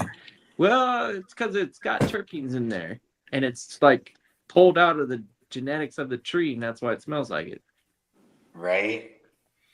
Amazing. Bogey Crooked said, all right, rest in peace to the homie, man. Yeah, man. Appreciate you, Crook. Come on now. Man. Yeah, he was a good dude, man. Solid brother. Yeah, rest in peace to Brody, man. Come on now. Shit just fucked me up because, like, you know really like I've been trying to think about the last time I even talked to him. Like, that wasn't like through social media, you know what I mean? And then I was talking to my girl, but she's like, we used to run into him all the time downtown. I'm like, yeah, that's right. Because, you know, out of high school, you know, I started having kids real quick. You know what I mean? I just never stopped having kids. Yeah. And then, so that, you know what I mean? I kind of went this away with, you know what I mean? And then, you know, social media, though, keep everybody tapped in. I think that is the benefit of social media.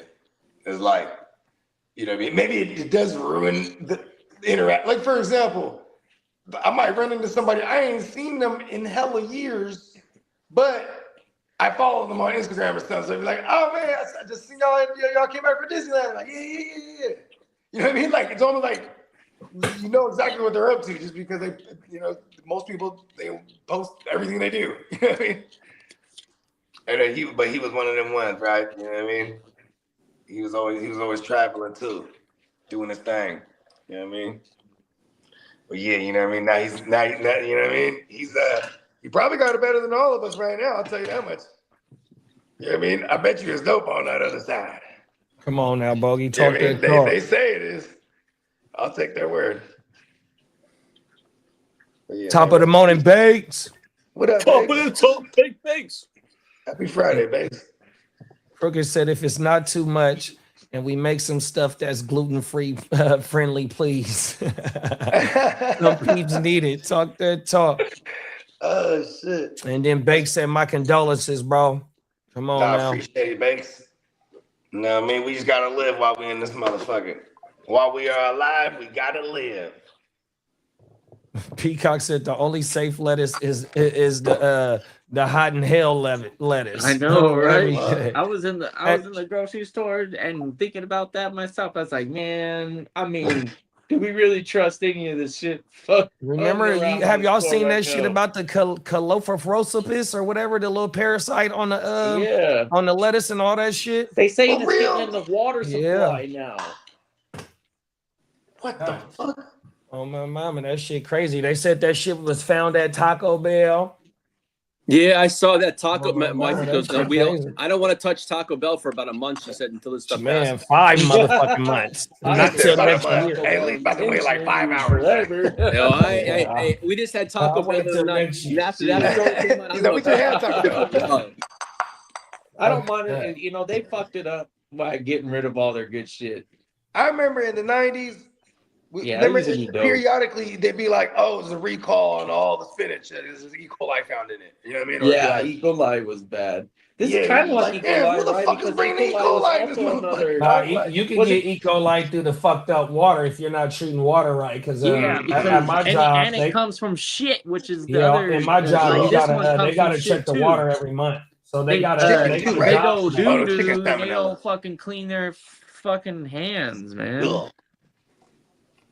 Them motherfuckers. That shit get in the water. It fuck everybody up, bro. Matter of fact, it's a city I want to say in like Michigan, somewhere in the Midwest, back in the 80s. Because I seen this on Forensic Files. Something was fucking everybody up in the town, and what it was is E. coli through the water. On my mind. It's some kind of wasn't it something to do with like lead or something too? Arsenic. It was E. coli. E. coli and arsenic, I think, is probably one of the other things that can pollute the water. Flint, Michigan, and their water's still fucked up. Remember we went? Yeah, that was not too long ago. That Flint, Michigan shit was like nuts. This ain't what I'm talking about though. They was just sending like motherfuckers was sending cases of water and shit to Flint, Michigan for real. Like that shit was crazy because it wasn't just the water that the factory was drinking it, but they were showering in it. All kinds of motherfuckers was having birth defects and shit. That shit was crazy. Come on now. Right in America. Water. That shit crazy, dog. Yeah, why? Essential. You know what I mean? Come on, man. This shit crazy. In America. Remember we were talking about dudes that be inventing shit? What were you talking about? You were talking about Brett yesterday. You talking about Newton? Isaac Newton? Well, there's this dude recently, and I put it in a group thread, and I remember Peacock was like, there's all kind of memes about this guy, right? But this guy, he created like a system where it just pulls the water out of the air. Like he's like these little beads and this shit. Like, so he just in the desert, just hella water. You know what I mean? But he made it was like these beads.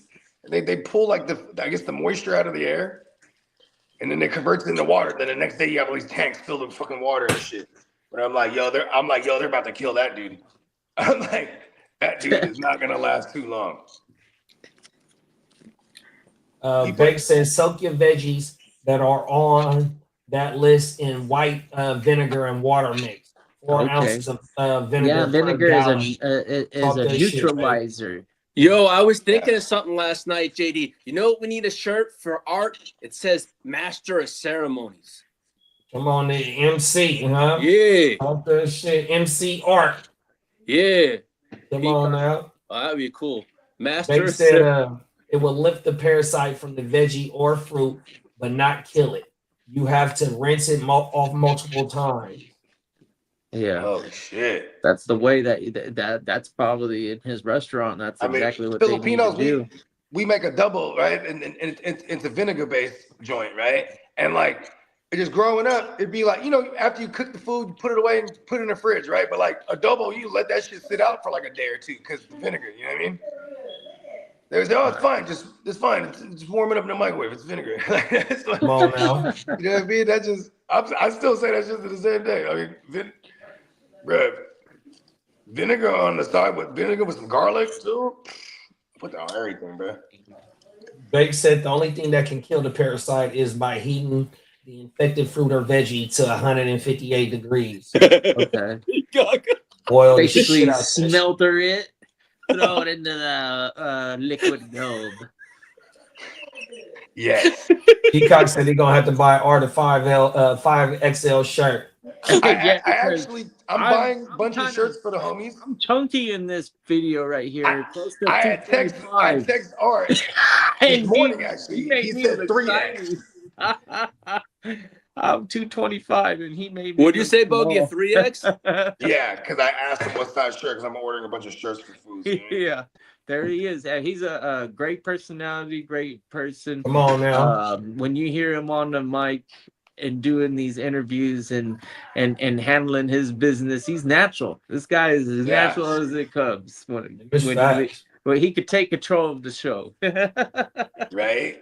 That's what we need too, bro. Oh my mama, that motherfucker's gonna be lit. Shout out to Nick, but nah, we got this covered. Nick, you ain't taking Art's role. Shout out to Bob in the accountant. Come on now. Yeah, it's that way. You come from a long line of assistant announcers. You know what I mean? Oh world. He helped me in the kitchen. He's also talented in the kitchen. That's his true profession. Yeah, his actual profession. Yeah. He worked at is it Kevin Johnson? Was that his name? Fixins. Yeah, that's where he's chefing up at. Oh my mama. Yeah. Bank says stay away from Taylor salads and veggies. They gonna recall them soon. Okay. Tino said Bob from accountant. Oh, everything. Right. Yeah. He moved up from marketing from the year prior. He's just a good time. The first year, right? He wasn't even staying with us. He shows up at the crib and within 5 minutes, he's like, "Hey, Bogey, can I take a quick shower somewhere?" I'm like, and I'm just kind of curving him because I'm screaming hard. He's like, I just need a towel. And then I'm like, listen, I'm not tripping, bro, but I don't know where the towels are. Then 30 seconds later, I see him walking behind Peacock, and Peacock, he's showing him where the towels are. I'm like, he gets it in. He gets acclimated immediately. Come on now. He came back out. He must have took the flash shower, but he came out. He's all fresh. Like, I just got to get all that airport shit off me. Well, what are we doing? What are we all doing realistically? We on vacation. It's a 72-hour vacation. Right. That's fact. Yeah, I mean, shit, man. We big kicking it. And listen, let's be honest. There's gonna be some warfare. That's for sure. You know what I mean? Yeah. And this is truly the yearly 72 for me, 96 for others.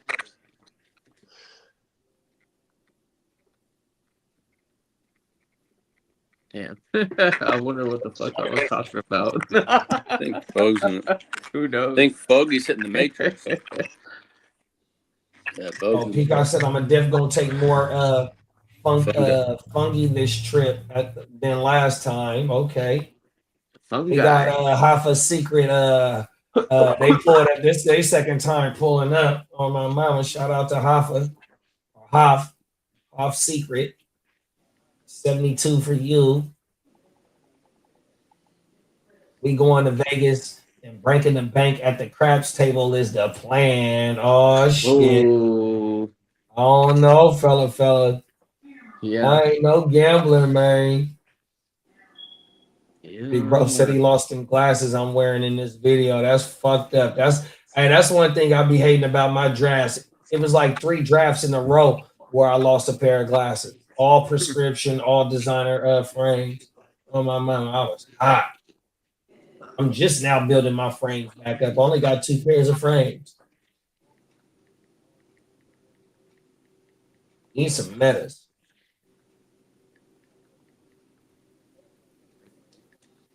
For those that's watching right here, you watching the first GWN West Side League live draft with all of us that's you see in here 100% coming in August 20th through the 22nd or something. The draft is August 21st. It's the day after we get there. 22nd, 23rd. I think I'm leaving on 23rd. Yeah, I'm leaving the 23rd. So the draft. So we'll have a whole live draft weekend, y'all. So y'all stay tuned, man. And if you new to anywhere you found us at, if you look in the description, man, you can win the helmet, man. Autographed JSN helmet. So wherever you found us at, please hit the like and subscribe, and you're automatically entered to win. Follow the description rules. Yep. And give some more. We got a West Side and then the Brother East Side League as well. And you know what's crazy? Man, I want to shout out the bell cow. He officially retired from fantasy sports, and he's doing really well for himself. I actually got a chance to speak with him, but because he's like a guy who likes to shroud himself in mystery. But I feel privileged because on the side he'll talk to me. You know what I mean? So you know what I mean. I bid him adieu. He was definitely we definitely went to wars, man, and he won 3 straight. And so I tell him he's the greatest Eastside League champion I've seen. You know what I mean? But we had 2 people gone now, so I think that league it's officially going to a 12-teamer. Oh wow! It's still 250. So I'm not, I'm not mad at it, but it's just like I'm like, okay, this is different. You know what I mean? And they're probably gonna add another flex, I would imagine, or do something to make, you know what I mean? Do something to make it a little different. But yeah, you know what I mean? Are you all gonna go to Vegas and draft the East Side League? Yeah. So you might be able to adopt a couple. This is just like 2 days ago. So one of the partners, he got like one of them penthouses at the Harris. So they want to draft there for that league. That's on Saturday. Be like Saturday. Oh, okay. Yeah, it'd be like Saturday, like at 2:00 or something. I know I was kind of irritated about that because like, come on, like we already have. If they ain't gonna roll with us at the crib, bro. I don't know, man. They're missing out. We got the best spot to fucking draft. He gets comp rooms. He gets comp rooms, so. You know what I mean? I know if he didn't get this comp, I know he got a super deal. You know what I mean? Yeah.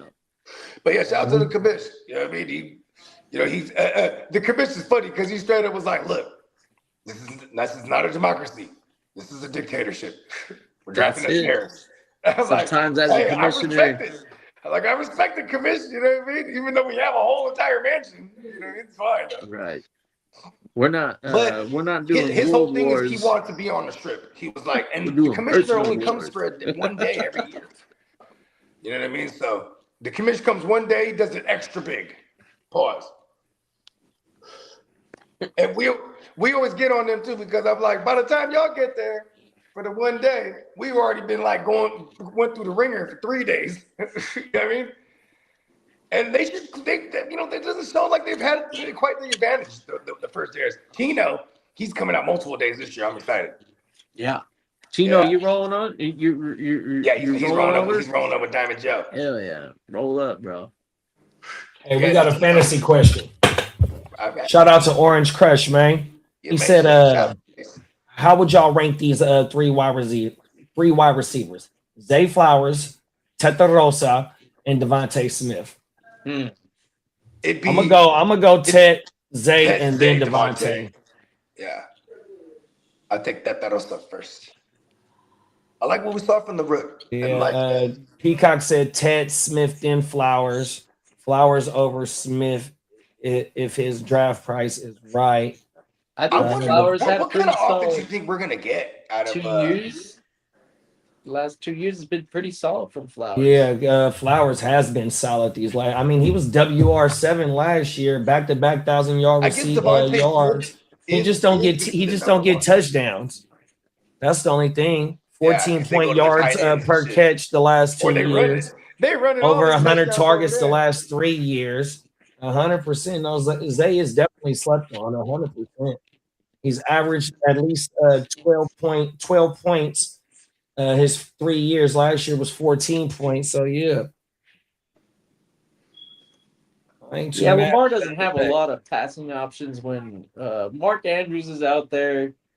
Isaiah Likely was a little bit of a target, but overall it's been fucking meager for Lamar. Yeah, it's just Zay really, the only consistent option Well, the downfield option. Other than that, it was all Andrews and fucking Likely. Likely and Andrews always floated around the same targets. It was just that Andrews was getting all the fucking TDs. And then the history with Andrews is pretty solid too. And then remember, they took 2 wide receivers in this draft. Yeah. That's cool, right? For any for sure. I mean, and what I'm trying to say is that they are attacking that position to make it a little bit better for him.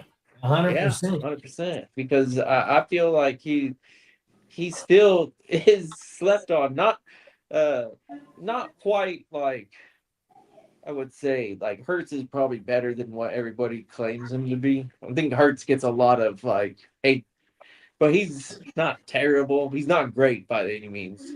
Just not as bad as everybody makes him out to be. In real life, fantasy, we already know Hurts is going to be like pushing for top 5. But in real life, if that running game ain't moving the ball, Hurts ain't.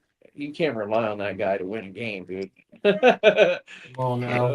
Devontae Smith is a good quarterback, receiver type of stack, I think. But I don't know. What are we paying up for Devontae this season? I think it's probably going to be more than he's probably going to be a decent value, actually. You think Devontae's going to have some value?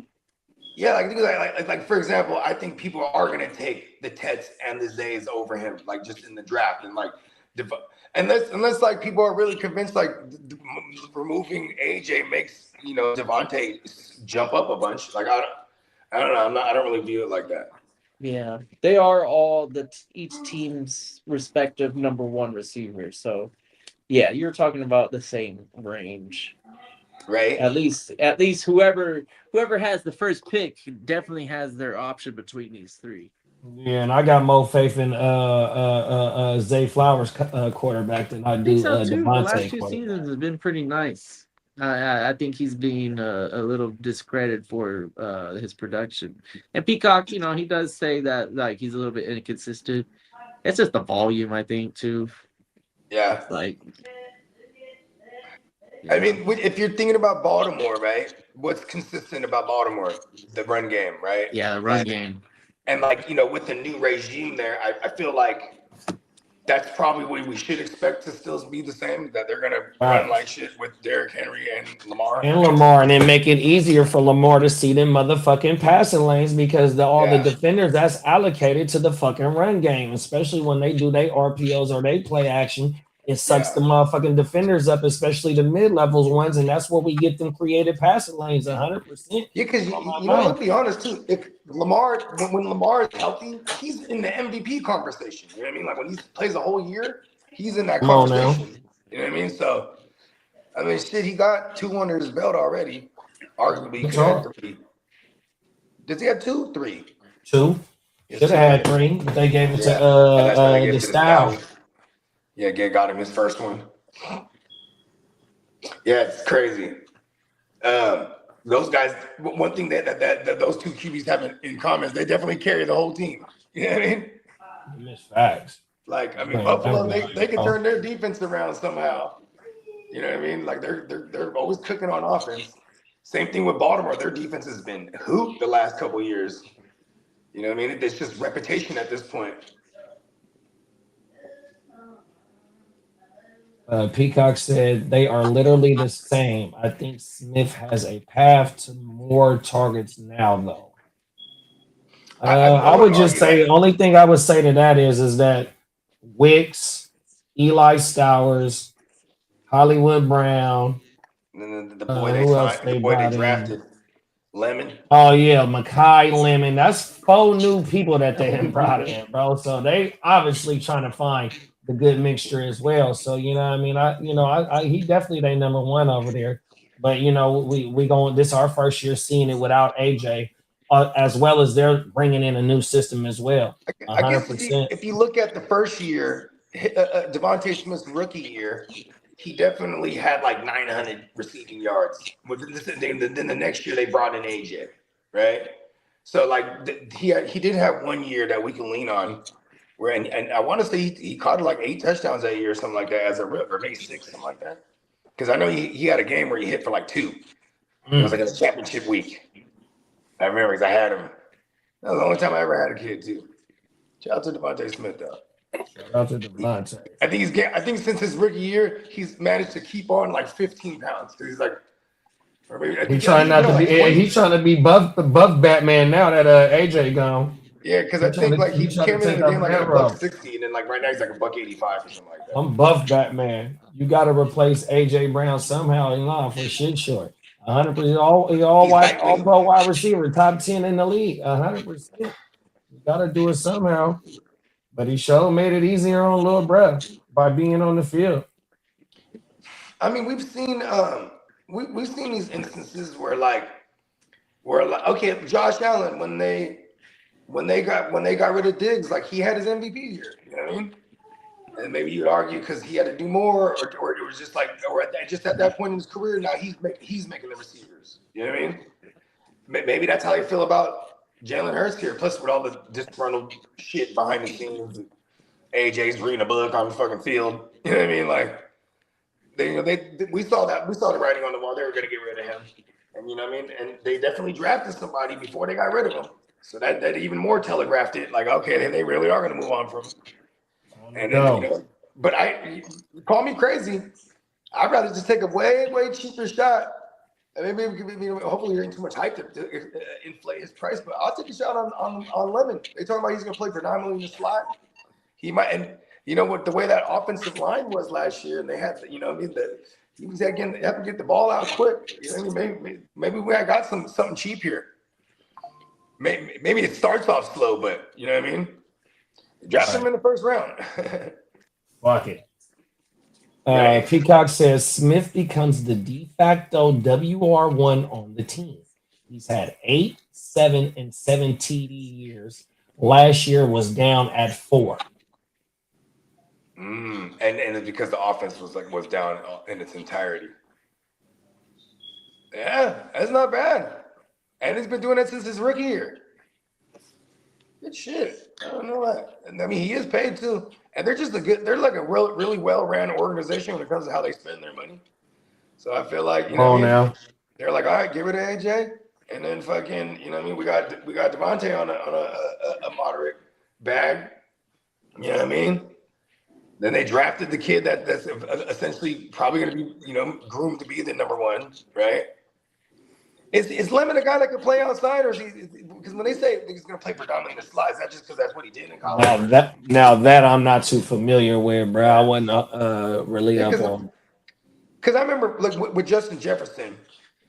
Remember, the first couple weeks of his rookie year, they had him predominantly in the slot. Then they started pushing him out wide. You know what I mean? And then it was off to the races. You know what I mean? Peacock says Zay has never had more than 5 TDs in all 3 of his, but he finished as WR7 last year, bro. As a WR1. Grabs did he have last year? Let me see. It was 86 on 118, 1,211 yards. That's a pretty efficient number. Yeah, not bad. That's hella low key. Because it's like, see, so look at this. Zay. Now we argue whose passing pie is smaller, right? Because then Devontae is probably going to jump up to 30% target market share. You know what I mean? Mm-hmm. From 21 or 22. Unless Lemon is a guy, and then the defenses are going to push pressure on Slim Reaper, and he don't like that, really. Yeah. He's kind of a guy you could beat at the line. And Zay Flowers is no big receiver. He's not a big receiver either. But the way that they distribute the ball. That motherfucking single coverage happens a lot over there. Because the run game you have to account for. The way that they distribute the ball through the air, Zay Flowers already has that role where we're anticipating Devontae getting to that role. We already know that Zay Flowers has that role. I mean, I do want to point out, like I said, I know it's different coordinators, but Devontae Smith's rookie year, he did have 900 yards or something like that. Yeah, 8 touchdowns. and his college career is as good as any receiver. Yeah, shit, he was a fucking Heisman, right? Yes. That's crazy. Peacock said, fantasy finish not the same as a per game basis. For example, Flowers played week 18 and scored 2 TDs that helped no one in fantasy. But here's the thing too: is Zay, it was all fucked up over there last year. I was anticipating trading for Zay in a few weeks, and I was unsuccessful.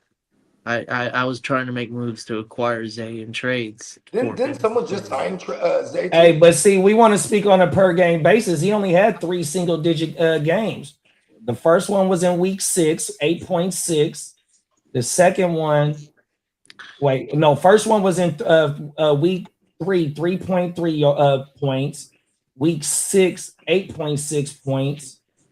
And then week 13 with 0.6 points. Every game other than that for the whole season was all double-digit fantasy points.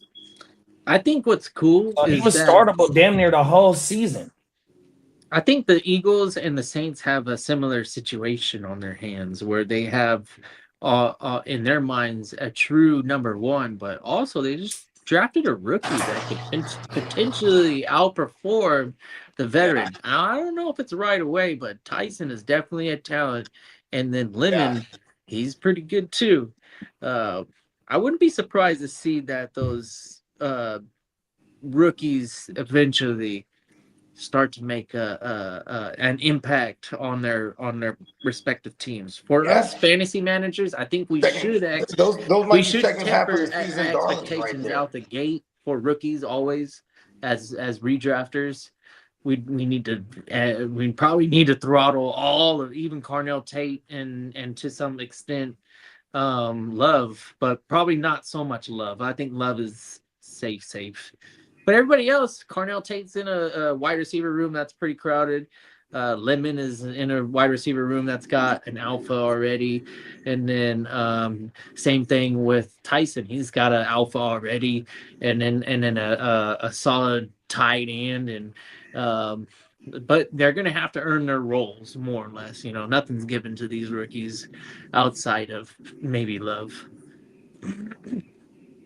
Yeah. I mean, because Love's probably going to be game script proof because they're going to use him in the passing game. I would imagine they're probably selling a lot of those games. And one thing about that running back room, they got a stable of running backs over there. Which one is the odd man out? Is it the OG?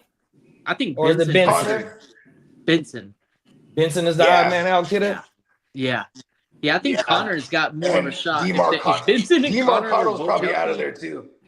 Because I think what they're going to do is keep Al Boo and the old-timer James Conner just because they're kind of like the same type of back. You know what I mean? So there's probably a role that they have in mind for that. You know what I mean? Yeah, Al Boo is safe for sure. And I think Connor has a veteran presence that's like leadership role. Right. And then like Marcado and who else? And I wouldn't be surprised if some stupid reason that the NFL allows the Cardinals to all of a sudden become relevant, they'll have no choice to utilize Connor if that's the case, because he's a gamer. He definitely when he on the field brings a presence to the table. It would behoove any team to have Connor on the squad. He's been through enough to, provide some sort of resource. He's got a lot of experience in life and football. Yeah, I mean, even just for that, like you said, the veteran presence being around that kid, just lace him up with some game, like, you know what I mean? Yeah, Connor's been through some shit. You know what I mean? Yeah, Connor has. He's a soul survivor, man. Jeezy boy. He's the undrafted free agent who had to beat cancer, and then get on. Then the Le'Veon Bell shit happens when he's a rookie, and he's a hometown kid, so they loved him. He was like one of the hottest selling jerseys. So like, you know what I mean? He basically, they were like, peace, Lev. You know what I mean? And like James Conner, pun intended, just ran away with it. Come on now. Peacock said, to be honest, last year was the first time Zay Flowers was more consistent. He had 12 more catches on the same amount of targets his previous 2 seasons. My thing is, a lot of these wide receivers don't boom in their first 2 years, so that's why we always try to target these third-year wide receiver breakouts. Even though I wasn't on that train last year, I wasn't. Yeah. But you know what I mean? It takes 3 years for you to learn the position and the speed of the game and all that bullshit. So that would be my counter argument. But they had, I don't know why I thought he was older than what he really is, but that guy was like 4 or 5 years in college. I know he was in an early declare. You got to remember there was the COVID year too. There was the COVID years when those fools were in college, so some of them might have opted out for that 2020. Yeah. Yeah. So I don't even remember what college. Hey, I don't even remember what college bro went to. If I'm not mistaken, Boston. He went to Boston College. I think so. It was like a smaller school. It wasn't like somebody like Boston. Yeah. Bake said, "What if?" There go ears. Hey, Bake said, "What if Dallas Goddard eats with AJ gone? He had like 11 TDs last year. His role is solidified. Yeah, he's solidified. That's one of my favorite food reviewers on YouTube, bro. Oh my mama, dude, solidified. And now that Stowers is the block. Stowers is a receiving tight end, bro. That's why I drafted that motherfucker. I had Stowers over Sadiq in the drafts, in our rookie drafts, when I had the opportunity. I think it was twice. Yeah, because it is just gonna be like one last year at Dallas Goddard in all reality. Yeah. If Goddard eats with Brown gone, then it's the same situation that Zay has with Andrew. Smith TDs will stay the same, 4-5 instead of 7-8. 4-5, 7-8. When AJ is gone, 6 out. When AJ is gone, he has historically absorbed a 32% Goddard. target Yeah, share. Goddard was a target hog when AJ's out. But aren't the Ravens getting a new offense now? That would be my counter to your counter. So is the Eagles as well, and they getting a first-time play caller in Mannion, 32-year-old dude that ain't never called plays before, even though he came from LaFleur in Green Bay. Man, what's up, Ryan? He's been playing a lot of Madden, I hope.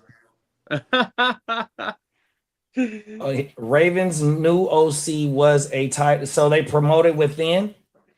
Okay, that's never good.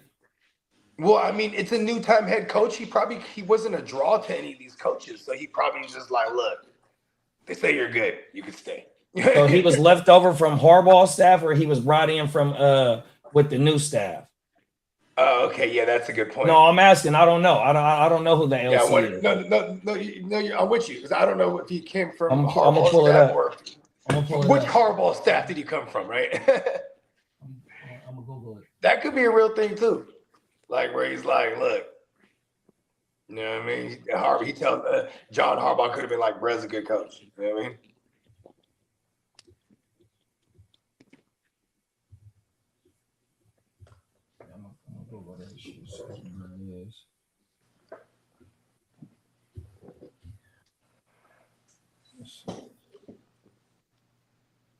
Baltimore Ravens coaches.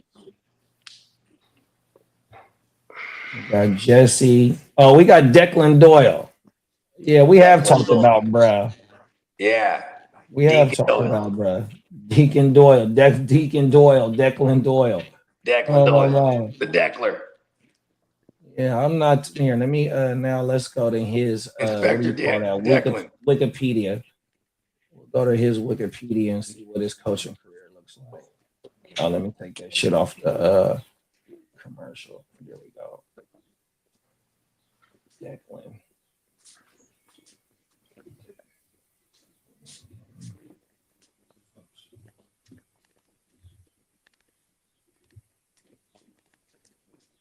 Got my barbecue sauce somewhere. I can't find it.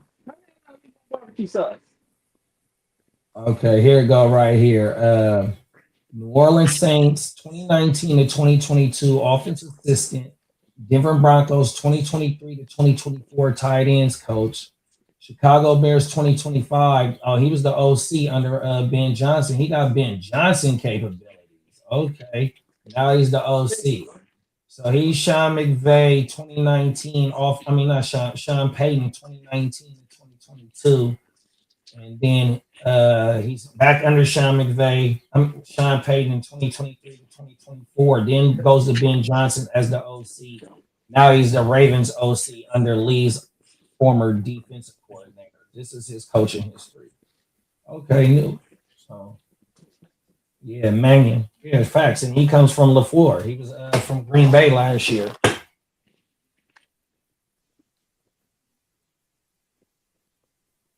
Oh, my mom.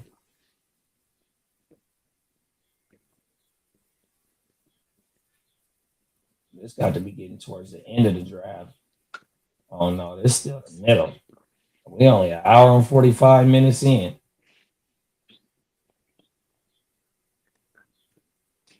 Okay, let me put the sound on for a little bit.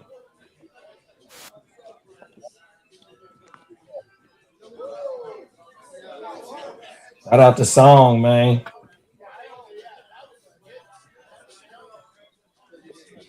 See, and so like right now, I can hear the music. Like I can't hear the shit hella clear, but I can hear music playing in the background.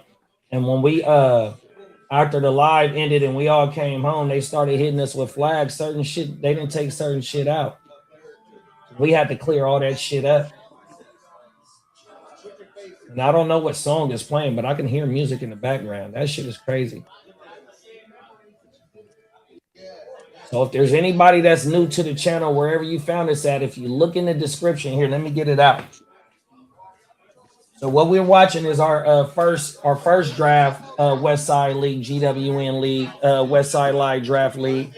So if you look in the description, come the second annual draft, which will be here on August 21st, you'll be entered to win this helmet on my mama. So go ahead and click the description, y'all, on my mama. Fucking federal, bro.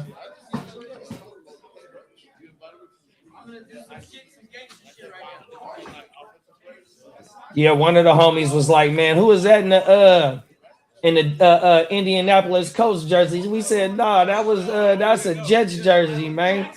We had this shit on for our whatever we was doing the last time we had this shit on. I want to say it was Nick that said that shit. Hey, for real though, when the Eagles were in the playoffs, they were I fucking wear my Jets stuff all the time. So I was out at and somebody said, "Girl, Jalen Hurts." I was like, "Come on now." This bull was funny. Come But on it's now. like to give him like a little bit of like they do look very similar, the black ones, you know. Yeah. They're not too different. I mean, like especially when you're looking at them straight on. But I'm like, no, man, Sauce Gardner. Yeah, they're like, you're a Jets fan? I say, hey, yeah, man, best fan. One in a million. Like Aaliyah, rest in peace. Oh, everything. For real. Wait, till you see the Jets win the Super Bowl. Okay, you think Spain winning the World Cup is a big deal? Oh, hey, if the Jets win the Super Bowl, whoever that quarterback is, he'll be forever immortalized, just like Broadway Joe. Yeah. Who went after? Because that's their only Super Bowl, right? Hey, is that the only Super Bowl in history for the Jets? Is Broadway Joe, or they got any more? For the win, definitely. And I don't know if they ever been in another Super Bowl, but the only win is definitely the Super Bowl III. Yeah, that's him. He's Timothy. All white fur coats. Oh, everything. Stunning. Man, I can't wait for this year's video. It's gonna be fun. Yeah, you ain't lying, bro. This video is gonna be long too, JD. What we got? What's the setup with the video?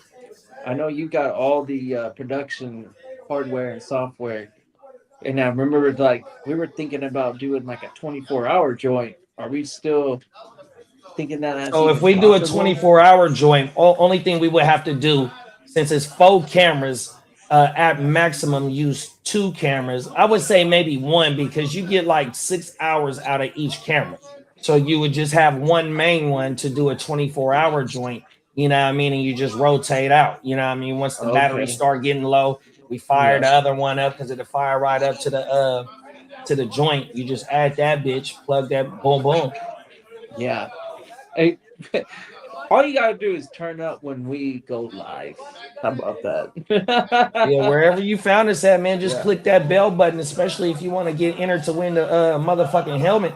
That way, you know, during the draft, we finna, because we gonna, as we're drafting, we're gonna take a little second out to go ahead and run the motherfucking giveaway, dog.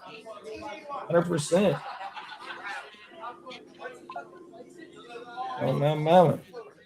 Matter of fact, let's run the motherfucking commercial real fast. Let me pause this bitch right here. This the warm up. This the warm up right here, man. Getting them ready for the motherfucking That's draft the hype right video. there. That's the hype Look at video. this shit. Come on now. Joe Namath was a GOAT. On He my still mama, is. talk He's that shit, alive and babe. kicking, y'all. He ain't gone nowhere. I just want to kiss you, Susie. Y'all don't pull that up. Oh my mama. Joe Namath, he tells Susie Colbert on the sideline, I want to kiss you. That's when he was on the sideline. Bro, that was wild as shit. I remember watching that on TV. Yeah, that motherfucker was drunker than a motherfucker. Okay, here we go, y'all. Here go the new commercial. For everybody that's new to the channel, man, this is how you going to be able to win. On my mama.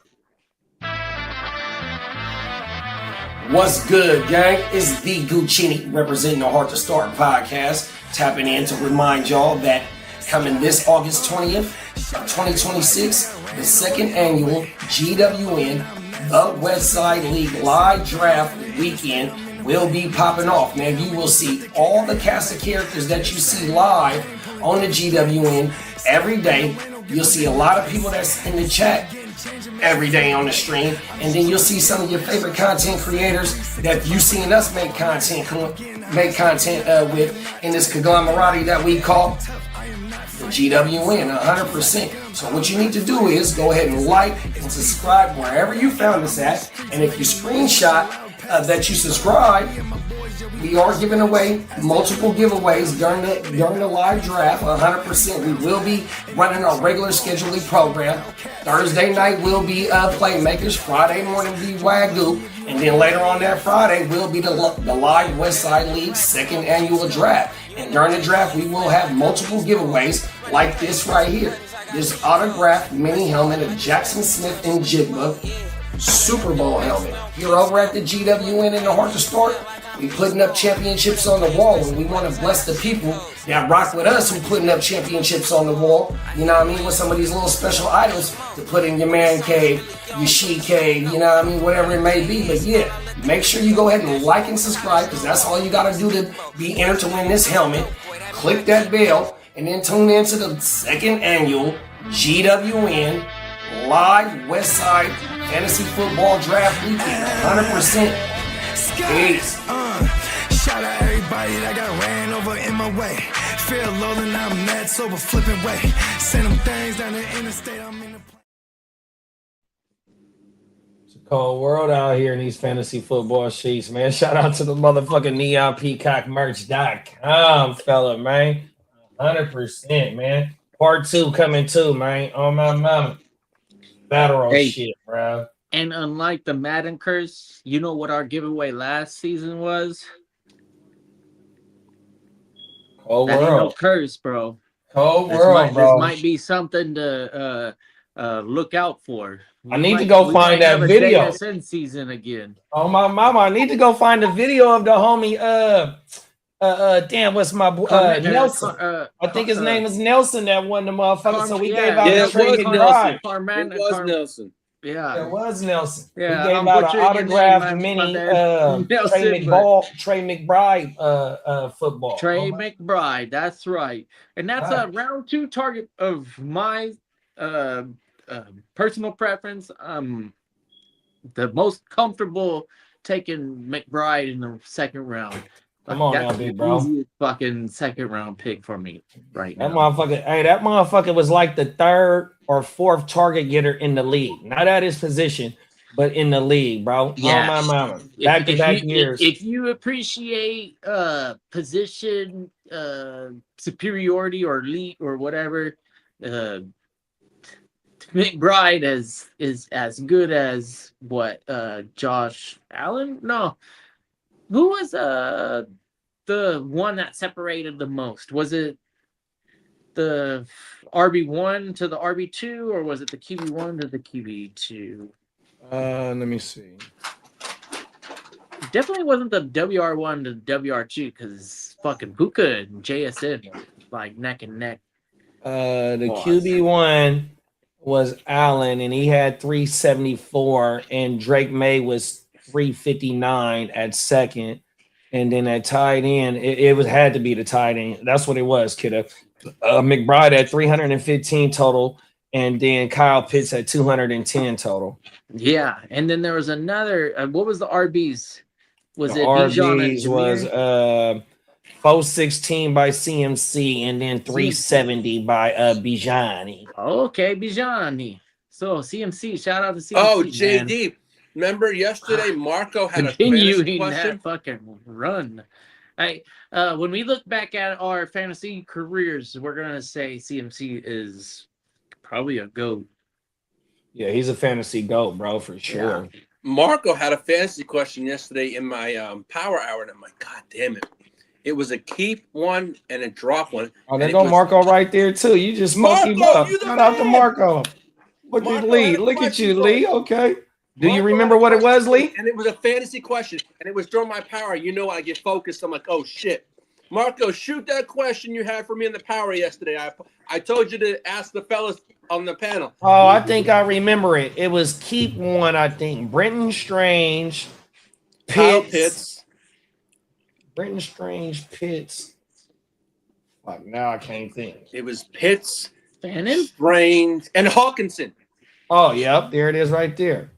Yeah. For me, it would probably be Pitts. Yeah, recency bias. He finished number 2 overall, and then his rookie season, he broke 1,000 yards. So he's capable of doing it, and it wasn't a fluke type of situation, right? I think Drake went down with like 4 games left at the end of the year. I think some shit like that. So that helped him out a little bit. Yeah, but I want to say he had over 100 targets his damn self.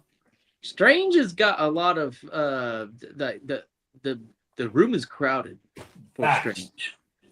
And then with Hawkinson, we're in bounce back territory. So for me personally, I'm going with Pitts because we ain't bouncing back, fella.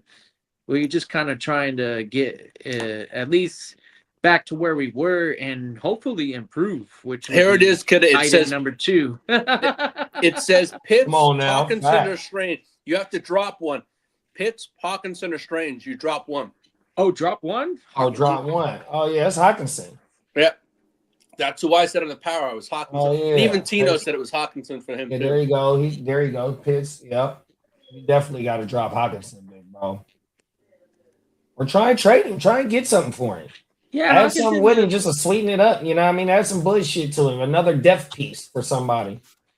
Yeah, find out if you got a Detroit Lions fan in the building, or I'm sorry, Vikings fan in the building. Come on now, read the room on everything. Yeah. Tino said, "Would you guys trade Pitch just because he has more trade value? Feel like they are all in the same range." Yeah, whatever you can get the most for. When you have a quantity over quality, because that's what this is. If you don't have Bowers, McBride, and then to some extent, who do you want to throw in as the tight end 3 right now? Loveland, Tyler Warren. You got Fannin up and coming now. Like we got so many options. So I wouldn't mind trying to sell high on him on everything. Absolutely. But you're gonna have to go ahead. My bad. No, I mean you're hitting the nail on the head right there. It's like shit. You're throwing a lot more names than I was anticipating, and I'm like, oh yeah, fuck yeah. The value is done. Like if you can get anything for him now, then you got to pull the trigger. Because I think you should probably start fucking Pitts, and if you're gonna if you're gonna keep him, but if you can trade him and somebody wants to buy that TE2 value that he's coming off of, yeah, do it. And I got faith in Stefanski to get him the ball. You know what I mean? Especially if Brad keeps Tua upright. He already got a little bit of chemistry with Michael Penix 100%. So if they get their quarterback situation right, Bogey and Ron is the one that told me about their offensive line and the cohesiveness they had. That's you know one what I of the mean? most Nobody expensive missed offensive under lines in 2 the games NFL. on that offensive line. They got like 5 first rounders on that line. On everything. So you know what I mean? That shit federal, bro. 100%. Yeah, so that's I ain't too mad at having Pitts, but I definitely would sell high on, bro. What's this? Bijanni's gonna get all the like this this has to be his best. It's all good. That's all trolling. I'm thinking Bijanni has his best season this year. Do you agree? If he has a better season than Jameer, I don't think so. I still think Gibbs has a better season, and at the end of the day, but that's because the Lions are the Lions and Falcons are the Falcons. Come on now. Do I see? Okay, it's all good, RG. Do you agree Lionel Messi is the best football in history? No, no, I'm gonna say no. He has 1 World Cup. And Lee, let me do you a favor. I hate to cut you off, Lee, and I hate to cut you out. Hey, man, shout Brad out because he's a new timer, man. Give Brad Super Saiyan Red Super Saiyan. Super Saiyan. Dragon Ball Do Z I fan. agree with Messi as the best player in history? I'm gonna say no. No. Okay, and I'm gonna say this. Because we're 50 years old. I'm gonna say this, Messi. He is a great club player. He has all the accolades in the world. He has 1 World Cup. He's going for a second. There is 1 player in football history that has 3 to his name, and I have it sitting right back of me, and it's Pele. So to me right now, until someone surpasses that and has 3 or possibly more with the accolades, I'll say they're the best. But right now, as it stands, Messi is, I'd say, the best footballer of this generation. Yes, I ain't going to lie. It's Messi of this generation. But if it came down to the GOAT of all GOAT, it's going to be Pele. Come on now. How you feel about that, Marco? Drop who you got in the chat, Marco, because Marco would be in tune to that Marco shit. could say one of his German players, but Germany's got 4 World Cups. Klose was fun. I was a big fan of that German team when they had Schweinsteiger and Klose and all sorts Peter of Schmeichel. Oh God, they had a hell of a team. Yeah, that was a good team. 2 goalkeeper World was Cups, always 3 on World Fox. Cups in a row. They got to the Final Fours. Yep, Germany would always get there. That was you said Zotlan was on that team, Lee? No, World Wars. Oh. Okay, yeah. They're definitely not the allies that you want for the World War. And you know what's crazy is World War III, they would be our ally. Oh, was that a bad idea or what?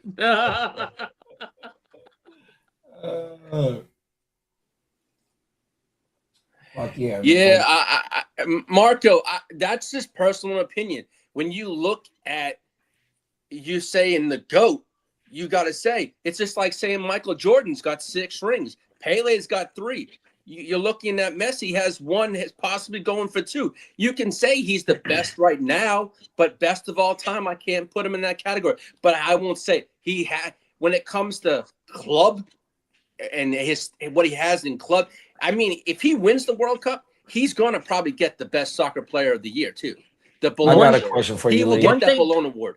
Yeah, never mind. Which will be his 9th. That will be his 9th best player award in all of soccer. That's no one's ever done that. And you said Pele got back-to-back World Cups? Yeah, he in the 50, I think it's 54 and 58, or it might be 58 and 62, however they fell. Yeah, because he's a part of all 5 of their stars. Well, no, 4 stars. 4 of their stars, but he's got 3 cups. Brazil won in '94 here in the United States. Okay, so look, if Brad go back to back, he done did something that Pele did already too. 60 years ago, yes. My mama, fact. So and it hasn't been nobody to go back to back since Pele. No one's done it. So no. Boy, that boy riding for a lot of he's going for 60 years worth of history come Sunday. And his own accolades on top of it. So hey, make sure y'all tune in to the Real Fantasy Playmakers come Sunday morning at what time the game start at 12? I think the game is, let's see. We'll be here live for that shit, man, watching history. We're gonna let Lee watch the 3rd place game by himself. It's all good, dude. It's all good. I think there's a video of Pele and he's we're gonna go live for that shit, Lee. Right? Dude, Mbappe is going for history still too. Mbappe is going for the boot. It was forever, and he never. Okay, so the schedule like he was struggling. is here we go. England and France are at 4:00. my time on tomorrow, right? Then Tomorrow, Sunday we get Spain, Argentina, 2 p.m. on Sunday. 12 o'clock, yeah. So Sunday. two tomorrow I and love 12 on Sundays, Sunday. man. Yes, Yeah, y'all sir. make sure y'all stay tuned. Shout out to what's brother name Saiyan, Super Saiyan. It Super is. Saiyan, Yeah, shout out to Super Saiyan, man. We appreciate you for pulling up, bro. You want to come and fuck with us during the live parties tomorrow and Sunday, man. Hey, I even reached out to my coach and asked if he wanted to come on because he's Argentinian. Oh, now. Yeah, my coach. He's And got he some goes, steak he texted me last night. He goes, Lee, I thought you were going to talk a lot of shit like always. I go, Coach, I ain't going to go that far. I thought it was a good game. That's all I told him. Oh, okay. But, Yeah, I was hey, expecting JD, you to talk some shit. JD, Yeah, I think he was quiet. Yeah, he was quiet during that game. JD, that after autograph I sent England you had a was lead for a long time. A good he's 30 known me minutes since or I was whatever. He's known me since I was 16 years old. And he coached me. He actually has a pizzeria in Massachusetts. We used to all go to after games to his pizzeria. Dude, that's the best coach in the world. But JD, that autograph Your he coach sent me had a fucking pizzeria, JD, dude. that autograph Right. JD, the autograph I sent you in a text message was Messi's autograph and 2 other players. Oh shit! Oh The yeah. thing I sent you to Argentina, yeah, that was one was Messi and one was Messi and one was a forward and a defender on that jersey. That's crazy, bro. He goes to shout out to coach. He goes to Argentina every summer to see his family. Hey, Kitteh, after every win, y'all got free pizza, Lee? Yes, Since coach did. had his own parlor? Yeah, we just go there. That's fucking federal, bro. You got the pizza parlor on your chest, don't you? When we were younger, he had something called. When we were younger, about 6, when I was a teenager, he had something called. He had a pizzeria called Franco's, right? Franco's Pizza. That's his name is Franco, right? So then again, when his wife and he opened up a cafe Italiano because his wife's Italian and she loves Italian. So he had Franco's and then he had Franco's Italiano cafe for his wife. So it was a takeout place that you could get pizza, and then you get your own Italian takeout at his joint. That's federal. Yeah, Forget about it. Forget about it. Yes, Even sir. distribution. So I'm gonna give him a call later on and see if he can pop on maybe at halftime. It'd be kind of funny. It'd be kind of cool. My mama. And he talk his shit. Is there a World Cup and he today? will tell you fucking stories. What a fucking misfit I was. Oh shit. Coach, he gonna tell us why you had to run all motherfucking day during practice. He gonna tell us how you ain't. He had all them years. You stories about my brother. Trust me, he told my little brother off with the medicine shit. He said, "You were a fucking fool." He had all the talent in the world. Either. No, his son. He said he ain't lying either. No, his son Michael played in Argentina for 2 years. Is that right? Yeah. Yeah, his son Michael, but until he hurt his knee and blew out his knee, and yeah, he was playing in Argentina for 2 years. Hey, Big Bro said he finally finished that motherfucking video project, man. Shout out to Peacock, man. Stanley cooking that shit, man. He's unstoppable. All right, what did Super? He said, today's football is different. Today is more difficult to play. Man, during Pele's time, don't you? Yo, man, I won't lie. That's when I grew up loving soccer, was when Pele played. That's when my parents introduced me to soccer because I was born in the 70s. In 75, I grew up playing soccer 28 years. Yes, soccer, I should say, soccer evolved in the 70s and has changed. But to me, when you say GOAT, I'm going to say Pele. But yes, you're right. Soccer has changed. The game has changed. The rules have changed. But it is legit. Soccer in the 70s was soccer, and now it's a lot different. You're right. But if I was going on historical stats of World Cup stats, I'm going to take Pele all day, every day. 3-1. When did they throw in all the fucking drama, fucking injury bullshit, faking it? Oh, that kid. I would say basically, you talking about the extra time shit? No, I'm talking about them fucking crying and acting. Oh, like that's it. they're fucking Kid, that's been in soccer for fucking. I'm fine. Kid, that's been in fucking soccer for years since I was a fucking kid. That's just like why we hate you guys so much. I mean, kid, that's been in soccer since I was fucking a teen. I'm only saying that because baseball and soccer share the same season, and when I watched all y'all soccer players, I was like, man, that's Why you choose that over baseball? I've never in a million years would I Yeah. play soccer over baseball. Tino says at the same time, Pele probably had one of a handful of players who played pro soccer. Tino, to be honest with you, if I looked, actually, no, Pele, when he played here in New York, for the Cosmos, he had Franz Becker. He had a world-class team with the Cosmos in the 70s. He had Franz Beckenbauer, Werner Roth, who played for the German team. Franz Beckenbauer played for the German team. He had about 4 or 5 stars on that Cosmos team. So I would say he was playing with professionals because that's how they made soccer legit in the United States when it was the NASL, the North American Soccer League back in the 70s. They had the New England T-Men that was in Jersey. My parents were Roosters for, and the Cosmos, and the Cosmos were in New York. But the Cosmos were the biggest draw because they brought the Pele, they brought Beckenbauer, they brought Werner Roth. Werner Roth was actually in the movie Victory, if you look at it. The Mexican league is currently not bad either, right? Like they have a pretty good. The Mexican has a great league. Yeah, they do. They have a great league actually. I mean, that's how a lot of these teams, or I should say countries, did it. It's just like France has a La Liga, and then you have Spain. They have their all these countries have their own big league, just like England has the EPL. But it's how I mean, they put out some of the best players. How about the UEFA? How does that work? What is UEFA? UEFA is European European football. I think it's European something. Football Association. That's the UEFA. That's for England, that's basically all the European. All of Europe. That covers all of Europe. Yeah. And then if am I not mistaken that the UEFA league is the league that you want to play if you're a professional soccer player because they're going to pay you the most. Europe is going to pay you the most. All the pounds. Yeah, all the pounds, all the euros. Yeah. Well, then again, Ronaldo went over to he got $1 billion. MLS. No, he got Ronaldo. My bad. They gave him $1 billion. $1 billion fucking years. Whoa. Yeah, he plays over in the where is it? Over with. How come he's the only one that's on the is everybody else a black swirling dot thing, whatever the fuck? You have to click. What I had to do is I had to click on the camera. It's crazy, but I'm still here. I don't give a fuck if you can't see me. You click on the camera like you're. It does that to me all the time on my end. You click on click on the camera, and then it will the spinning will stop.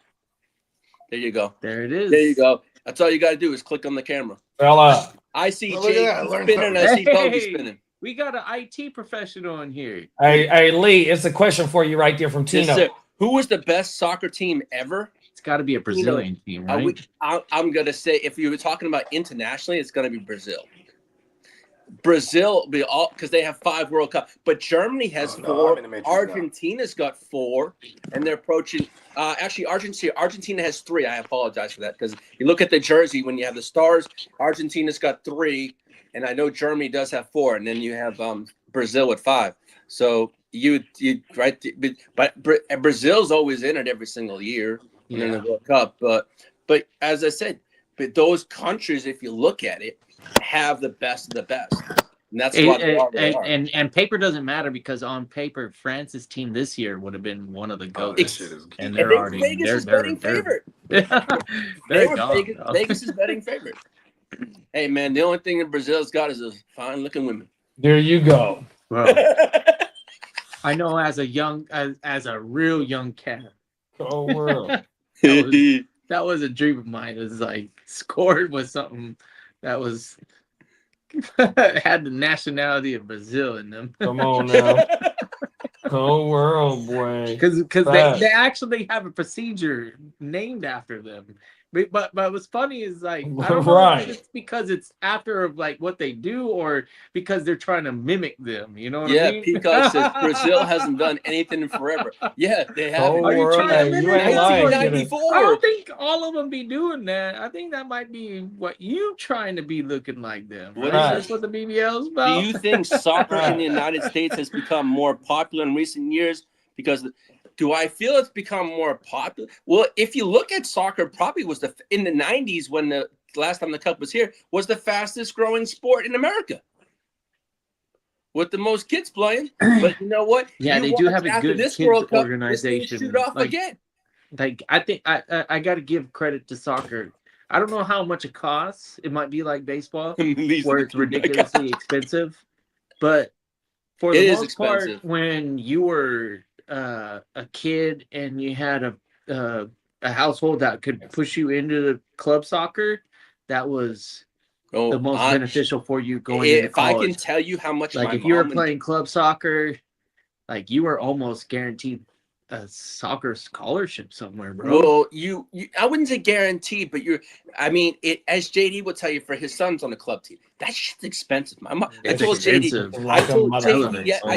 other day, I said, my mom and my grandma were spending about 4 or 5. But that's where all the scouts are. Yeah, and then you get the exposure and then the real competition. It is. But in order to get that exposure, you got to play for those top of the night. Like in Massachusetts, we had a club team called I don't know if it ended up being turned into an FC because it got that big, but it's like the best of the best go there, and they probably have it in California. It was like the best of the best, and if you wanted to be recognized, you played for them. But it was all in Massachusetts. It was all political, like by coaches who you knew and stuff like that. And the coaches were hand selected. Like my brother was one of that shit when he played for. It was called Blue Hills. That's it, Blue Hills. All our gear was all blue jerseys, blue bags, everything. We had 5 different jerseys. It was like $4 to $5 grand. My mom, my grandma were paying a season. We had our own bags with our name on them. We traveled and shit.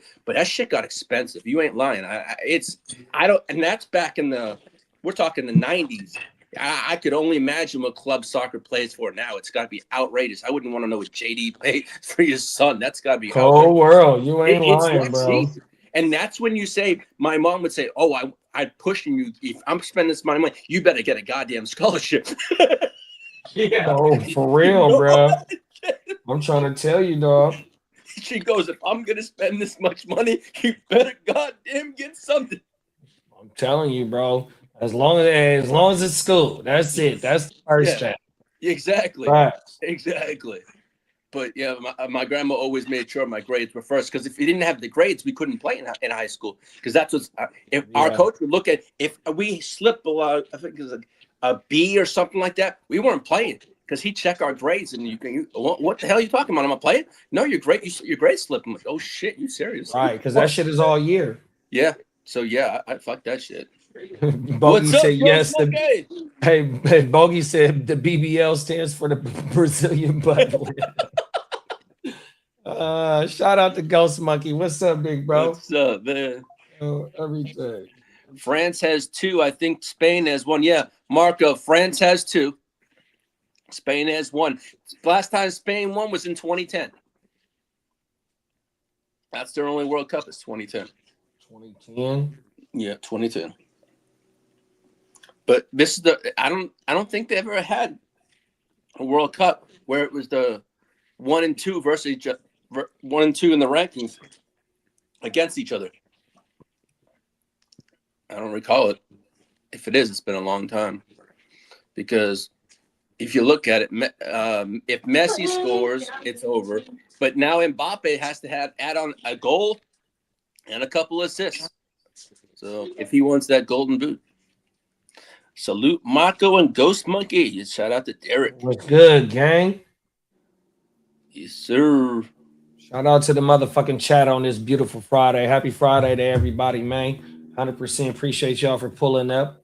JD, I appreciate those 2 clips. I saw them this morning. Come on now. I put them in my draft. That's that AI shit too. You know how you said AI shit is bullshit. You guys said to me, I keep them, so I kept them in my drafts on TikTok. You know how you said spread them out? So I put the 3 up I had in my draft from like 2 shows ago, put them up, and then I'll just put the other ones up maybe a couple days and stuff like that, as you said. Oh yeah, that's federal. Yeah, that's federal, bro. Yeah. You gotta spread it out. That way you got shit for multiple days. Well, the one that meant most is I sent the wifey was the one that you put the when I dedicated the show to her. Oh yeah, that's AI. AI created that one. Well, I sent that to her. And she kept it in her thing, so she has that. Yeah, that's federal. They did that. That's kind of cool. everything. What do you got planned for your weekend? I'm getting on the grill today like Kitteh, man. I was at Costco. I got some snow crab legs, got some prawns, got some corn on the cob, got some Evergood hot links. We still need to go get some more shit for the grill, but we doing a seafood boil on the grill, and we're gonna cook some crab legs on the grill. Sounds good. It's gonna be fire, bro. I can't wait. And then tomorrow we got the game, so I'm gonna try and cook my next video up. I got everything already, so I'm gonna try and get that in this weekend. Try and get in this bitch about 5 in the morning or something like that, and try and cook up. Yeah, I'm gonna hop on the grill today. It's not as bad. Last night was bad, but today is fine.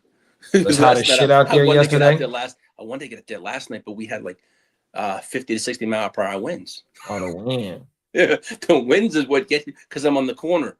And I get the one from the south, and I was never eat shredded wheat. So I get them from the southeast, and it fucking comes this way, and then I get the one from that way. I'm like, oh, whatever. But the rain, we had about 4 inches like yesterday. I'm like, oh, fuck, I got enough rain here to last a lifetime. But no, I would have hopped out there last night, but today is much more calmer. Tino, and you was just over there at 100 and some degrees a couple of days ago too, right? It's good. On Tuesday, it's going to be 104 here. So yeah, you got that bipolar ass summer, bro, for sure. Tino said, who knew in the chat? We had 13 people. We really had 17 on my mama. So shout out to all 17 million in the chat. People, don't be shy. Ask your fantasy football questions on my mama.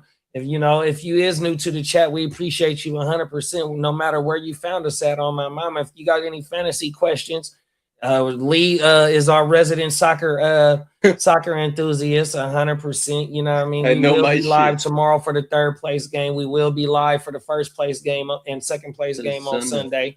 You know what I mean? 100%. Then after the World Cup, we'll be right back to the Canadian Football League. We do live parties for that. We just trying to get tuned up until football season, which is right around the corner. 2 weeks of training camp on everything. So motherfuckers about to be reporting to work here pretty soon on my mama. So stay locked in. This is the Fantasy Football Hub on everything. Ooh, this is the worldwide hub. Come on now. Derek said, are we really doing no phones and computers for the draft? Because if so, I'm getting my paper ready then, but I want to know really. So Joe confirmed that the digital board is there, right? But we'll probably have an app to where we can make our own pick. You know what I mean? But me, you already know, Derek, I'm no matter what, I'm always all pen, all paper. You know what I mean? So if there is a digital app, or we just tell Brett, I don't know if we got to tell him or if we gonna have to input that shit ourselves. But you know what I mean? I don't fuck with no electronics during the draft. That's not my game. Yeah, I'm like with Peacock says. I'm taking pen and paper too. Yeah, I'm coming prepared either or. Yeah, I don't even know with technology what can happen. I write my own shit out, my own big board, dog. I don't even buy no magazine with the big board. I don't do that. 100%. Fuck that. I'll bring a magazine, but I'm gonna be doing it on paper. I'm not bringing nothing but all pen and paper in my handwriting. I'm gonna read the magazine on the plane. That way I can absorb it there. Hey, it ain't no man. What the fuck you need to read a magazine for when you do your own fantasy football show? That's true. That's true. That's true. Motherfuckers ain't giving it to you like how we give it. Pause. No, that's not. 100%. And that go for any new people in this motherfucker. If you play fantasy football, you ain't gonna get no fantasy advice like this off the net. Nope, it's straight from the rough. World. I mean, shit. We had the draft going on.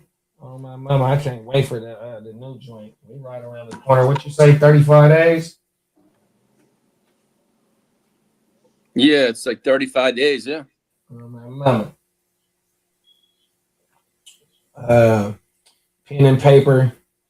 Only went off my phone last year, and would rather not this year. I ain't mad at you. Pen and paper. The way Google will throw you off reading a 2-month-old article, cold world. Okay, bet. Hey, Derek, man. Hey, man. That pen and paper, where that shit carry us, to, you know what I mean? To week 17, dog. Oh, my mama, them facts. 100%. You better not show up with no fantasy magazines. It was a few homies that I see that magazines, dog. Hey, that shit. And what was so funny, the last time we replayed the draft this week, whatever a day it was, somebody in the chat was like, man, the East Side League was taking notes from the West Side League. And as we was watching that shit, they showing the hell was, bro. That shit was crazier than a motherfucker. Dog. Well, from the they were in there. Yeah, that's right. Yeah, they was in the motherfucking at the draft. Yeah, because they were probably scoping out Bogey because he's on the East Side. Oh world, bro, doing reconnaissance missions on the draft. Oh world. Yeah, I don't want to bother Dennis Holmes about. I just reminded him yesterday about it. I'm like, yo, dude. I know you just had your vacation, but don't forget that ticket. Peacock said, I got to print my own cheat sheet and then leave fake ones all over the mansion. That's a smart man right there. Because, hey, look, hey, Peacock, so at ALB, motherfuckers, if you leave your pen and paper out, bro, they going to be trying to, you know what I mean? I done caught motherfucker, bro. Get out my shit, bro. 100%. And then they know I'll be coming with extra highlighters and shit like that, JD. Oh, man, you motherfucker. Oh, yeah, they always want your goods. Hey, cold world out here in these fantasy football streets. Oh, mama. Kevin had a magazine. I'm trying to tell you, bro. There's a couple of motherfuckers that had them, whatever that. I don't even know the name of that motherfucking magazine. Oh, my mama. See that motherfucker at CVS right there in the front. Oh, everything. Get your ass out of here. Eastside was taking notes. Oh, everything. Hard. Come on now, bro. He didn't last too long. You can take all the notes you want, but he didn't last long. Oh, world. Fantasy magazine paid $10 for that bitch, $15 for that shit. Yeah, those things are about $12 pop. Yeah, they're about $12 at Walgreens. See, yeah, you know about it, huh? Yeah. Cold world. I ain't mad at you. I bought the baseball ones. That's why. I believe it. Yeah, those baseball ones are about $12 to $15. Oh, my mama. Peacock said he really might do it. Oh, everything. Yeah, because I keep on looking at the app that Diamond Joe says I haven't. It says something like a sign up for it or something like that. What is it? What's it called? Well, probably once we get to the draft. Oh, IKP. I know ball. That's what it is. Yeah, I know ball. So it says you got to sign up for it. I'm going to sign up for it just before Vegas, and I just have it on my phone. Yeah, because he told us last stream that we didn't have nothing to worry about bringing a draft board. Because remember how you told me last week? Remember how I said on Tuesday, go look at the board? And he was like, bro, I got that packed up already. Yeah, it's all packed up. When you said that, he was like, bro, we don't have to worry about no draft board because he got the shit already made. Mm-hmm. And I'm gonna keep it. Huh? I'm just bringing that board for you since you won it last year. I appreciate you. I already know where I'm putting it. I'm putting it on the roof. There you go. I'm putting it on the roof somewhere right up in here. There you go. Everything. Yes, sir. Peacock said he really might do that shit. On my mama. Watch motherfuckers bite on that shit too, big bro. Yeah. Throw some retired players in that bitch too, bro. Or throw hella B. Robinsons in that motherfucker. Oh, everything. Yo, hella J Love. Yeah, Tina with pictures is 300 pictures. Yeah, that's what that's why I get the magazines. Fucking, I ain't doing that shit. Oh, world. No, football with me doing this shit, I don't need the magazine. I used to get I won't lie, about 5 or 6 years ago, I used to get a magazine just to get the shits and giggles. Hey, why you tried to rob me for Justin Herbert, bro? Let's talk about that right now while we got some homies on screen. Hey, so look, bro. So in the next gen, we got a dynasty league, all right. One of our dynasty leagues in the GWN, right? He know I won't Purdy. I know he won't Herbert, right? But his initial offer, boy, that motherfucker swung for the fence on that motherfucker. Cold world. I ain't mad at you, bro. I am not mad at you. We can talk. We're gonna come up. Hey, I was damn near about not to send no counter, but I had to swing for the fence. A counter, but you know what? Hey, man, we're going to work it out. I've sent the counter. Herbert's going to come home eventually. I don't know, bro. We'll find out. Yeah, I know you. I saw the other thing. Oh, no, bro. We'll see. We'll find out. We'll see. Oh, no. Let's see. Oh, no.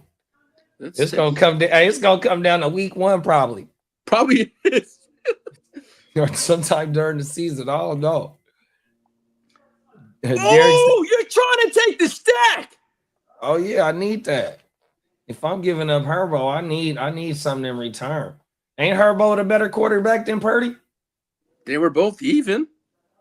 When they came up looking at number wise, they were kind of even. So what offense is gonna be better? Your offense is gonna be better. I actually think your boy could be a MVP candidate this year with everything. So could your boy. On. You got a hell of an offense over there. You got McCaffrey. I think the 49ers could have one of the best offenses in the NFC this year if they stay healthy. That's my own personal opinion. Yeah, that's facts. You ain't lying right there. I'm being honest. Hey, but my boy, NFC person, I think they could have one of the best offenses in the league. I hope so, bro.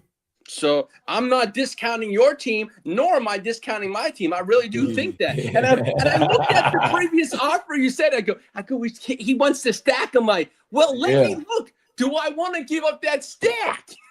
Come on now, right? But see, I got Stribling too, though, so I really don't need Evans. Evans is for trying to secure, trying to be in the playoffs this year for sure with the receivers that I do got already. You know what I mean? So I would love to have Evans because I do got Stribling for future purposes, 100%. Let's see what the Guchinni's got over there. Let's see what that got. Oh, Derek said, if Peacock do that, Adam will take one of the fake notes. Cold world. Fishing. We're going to call that fishing. You know what I mean? We're going to leave the bait out there. Let's see who takes the bait. And it's going to be all live on camera, too. Bless you. It's going to be all live on camera, too, bro. On everything. Hey, is Pittman up there? I like Pittman. Yeah, but see, Pittman a little bit younger than Mike Evans, so it's going to cost a little bit, too. That. I'm looking at that team. But Pittman can go. I sent Jalen Naylor. You can take out Jalen Naylor and put Pittman in here, but we're going to have to, add some more parameters to the deal, though. We'll figure it out. We got time. We're going to figure this out. As you said, we got to week 1. Come on. Cold world out here in these fantasy football streets, y'all. I'm talking to the fucking fella, the fucking champ. This shit's fucking. I'm not giving up the fucking. I ain't the champ in that league. That's Gang Green. But you are the champ. I'm still speaking to a champ. That's the West Side. Yeah, you're speaking. In 2 different leagues. We can't bring one league business into another league business. That doesn't happen. I ain't gonna lie. I do look at my team in the next gen. It is kind of nice though. Oh yeah, you got all the young rookie receivers. Omar Cooper, Casey Concepcion. You got Sadiq and Stowers. I got Cooper. I got Lambert Smith, Concepcion. Yeah. I do. Yeah, I was looking at your shit. I didn't want none of the young boys. I'm in win now. And I also got Taylor and Green over there. Cold world. See, I didn't even ask for him because I knew you wasn't gonna give him up. I got Malachi Fields over there too. Oh, you got Fields too. And I got Mike Washington over there. And I got Ruben Bay. Oh, you got Mike Washington too, bro? Yeah, I got this is my taxi squad. Carson Beck, Malachi Fields, Mike Washington, Green, Ruben Bain, Josiah Trotter, Skylar Bell. Then I got running back Bell from too? running back. You had hella picks. I got the Casey running back. Then I got Caleb Earns Orr, the linebacker in Buffalo, and Miles Montgomery from New England. You got Emmett Johnson?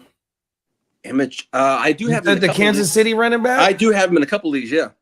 Oh, but you don't got him in that league. I don't think I have him in that one. Emmett Johnson. Let's see where Emmett Johnson. I have him I did draft him a lot too. Hey, shout out to Smitty, man. Smitty said Spain gonna win the World Cup. Let's say Emmett Johnson. Emmett Johnson. I have in Nice Guys, Jen Sav, and DGen. Oh wow! So I did get him in a few. That's big. That's big. Shout out to Josh, man. Appreciate you for pulling up, Josh. He said Duval. Hey, Josh, we got a new member to the GWN. He's still trying to earn his prospect badge, but he lives in Duval. He is our resident Jacksonville Jaguars correspondent on my mama. He didn't pull up today because he probably at work. But now his name is Soundwave Nick. So we do got a Jacksonville Jaguar representative on the pod, bro, on my mama. So shout out to Josh and shout out to Nick, man. Duval, stand the fuck up. Yeah, I believe you, Smitty. Them is facts. Shanahan ain't had this type of firepower in a long time, dog. And then Smitty said he gonna be at the Niners versus Chargers game, Lee. Ooh. We need the representatives in the building, Smitty. Let's fucking go, big bro. Should be a fun game. Week 15 is gonna be a fun game. And then Peacock said, I messed up yesterday. Tecovas released some limited edition Python boots. Ooh, excuse me. And now they are sold out. I had them already in my cart. That sucks. Crazy, bro.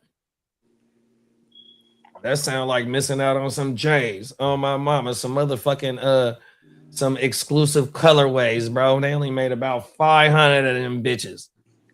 Oh, world. Josh, we all owe your ass a house whooping. Welcome. 100% facts. Lee don't like the motherfucking Jaguars. Brandon and Peacock, they got natural beef. 100%. We don't fuck with them motherfuckers on everything. Yes, sir. Facts. Wait till Nick $600 boots though. I was scared. 600. Yeah, that's some limited edition joints for sure, bro. Oh my mama. But to add them to the collection, motherfucker only wear them about twice a year or something like that. Them motherfuckers stay in the closet. No, Bogey, I said that. I think 49ers could be one of the best offenses in the NFC if healthy. Facts. I mean, look what they did last year. They was barely stoppable last year, and you they had no passing game. You got to get Greenlaw back. It's not like you're not going to have a lot of people back. So staying healthy, just like I said to the Chargers, if they stay healthy, a lot of things are possible. It's about health, but the 49ers, man, that if you stay healthy, that is a legit team. And especially what you all did last year, the amount of wins you had last year with the players you had, that was kind of sick. Yeah, facts.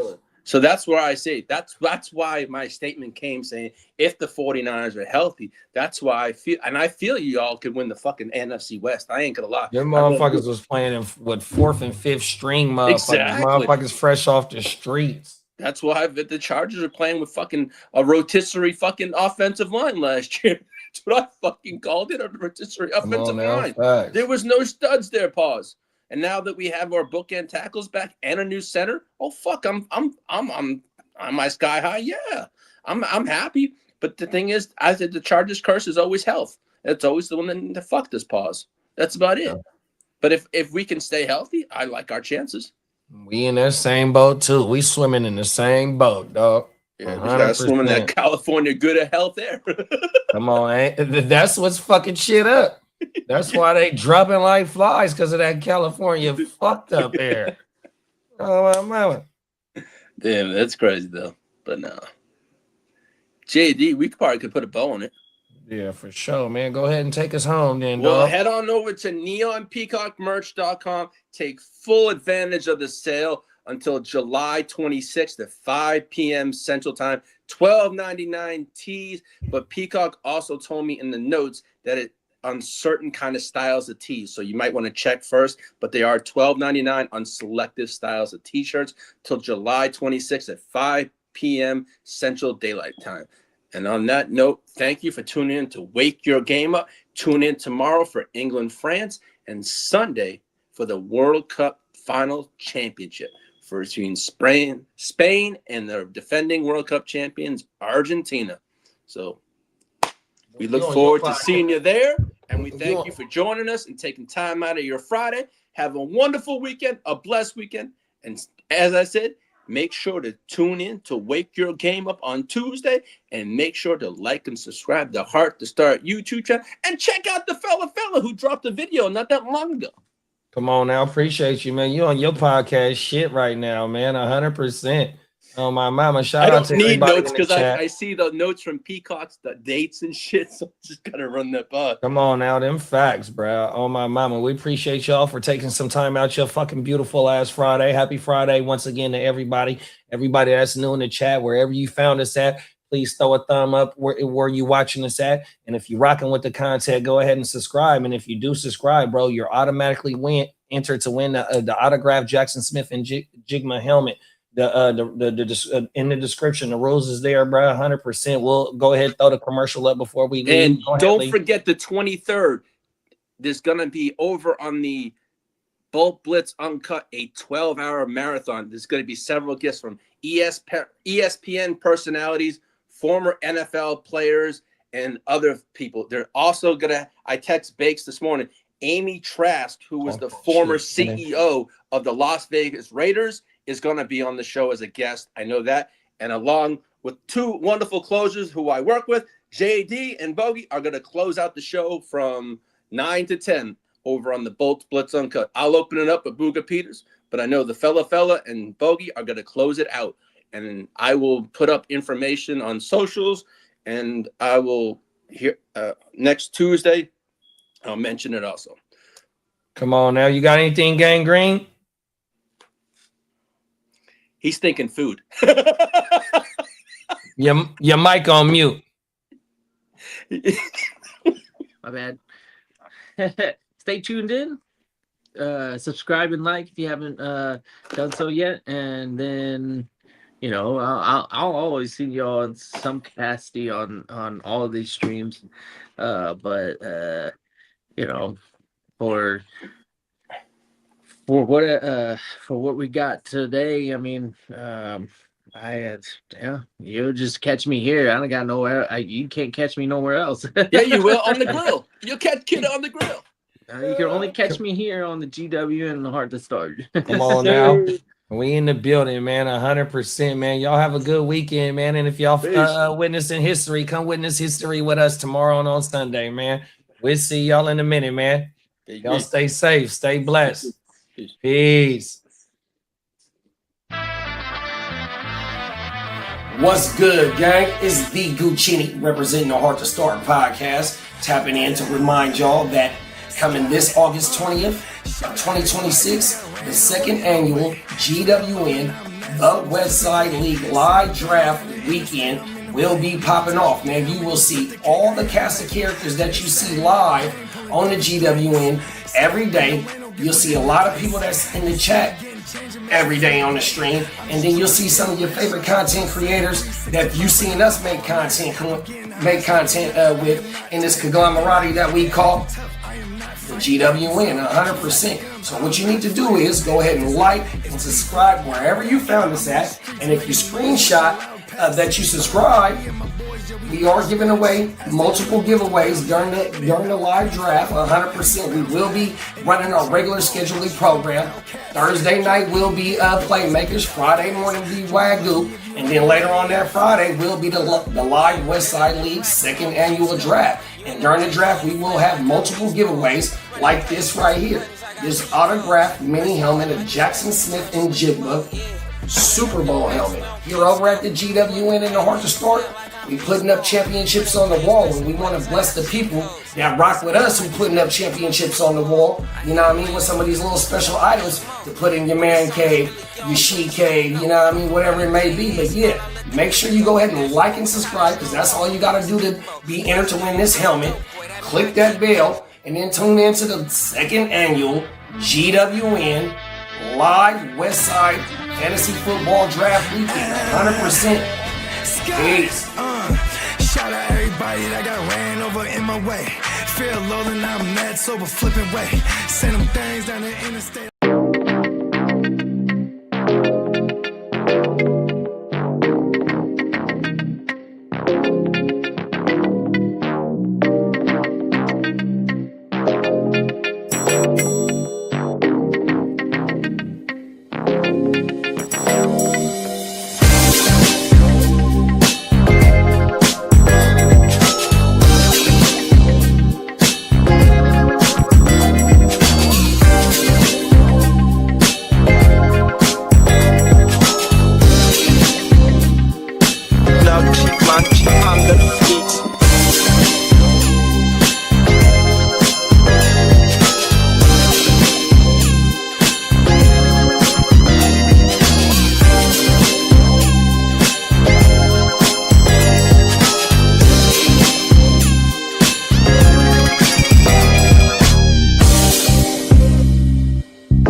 call it blitz, make you call it quit. I can execute the plan on improv off script with my brothers from another living color with the skit.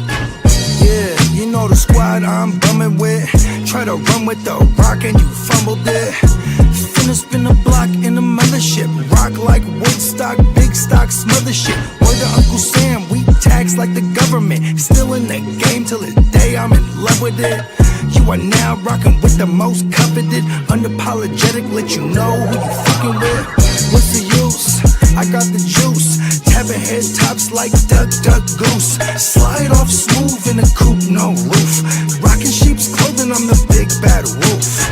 Double up, we gon' double down and double that.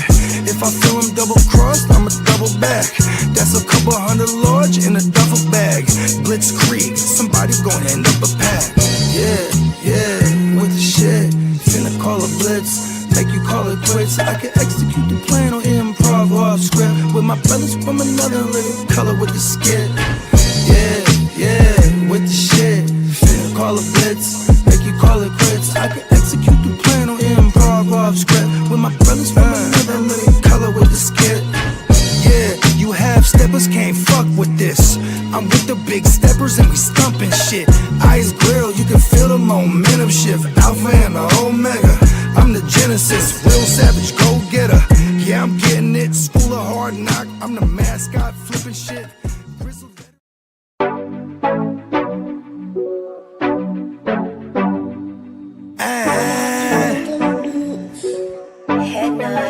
Scott! Yeah, let me quarterback this. We came a long way from throwing money in the mattress. I played a long game to get rich. They say the game is a bitch, but the bitch is the baddest. Bowie Scott Flame won't change my name like I'm Cassius. Keep flame cause I'm cautious. I'll burn you to ashes. Double cross the bosses and get hit with the ratchet. Can't fuck with suckers, that shit is contagious. Count 100 down, blowing clouds, hella anxious. Maybe a doctor, but I ain't got no patience. All top shotters on my roster, they gon' race shit. Transform weight.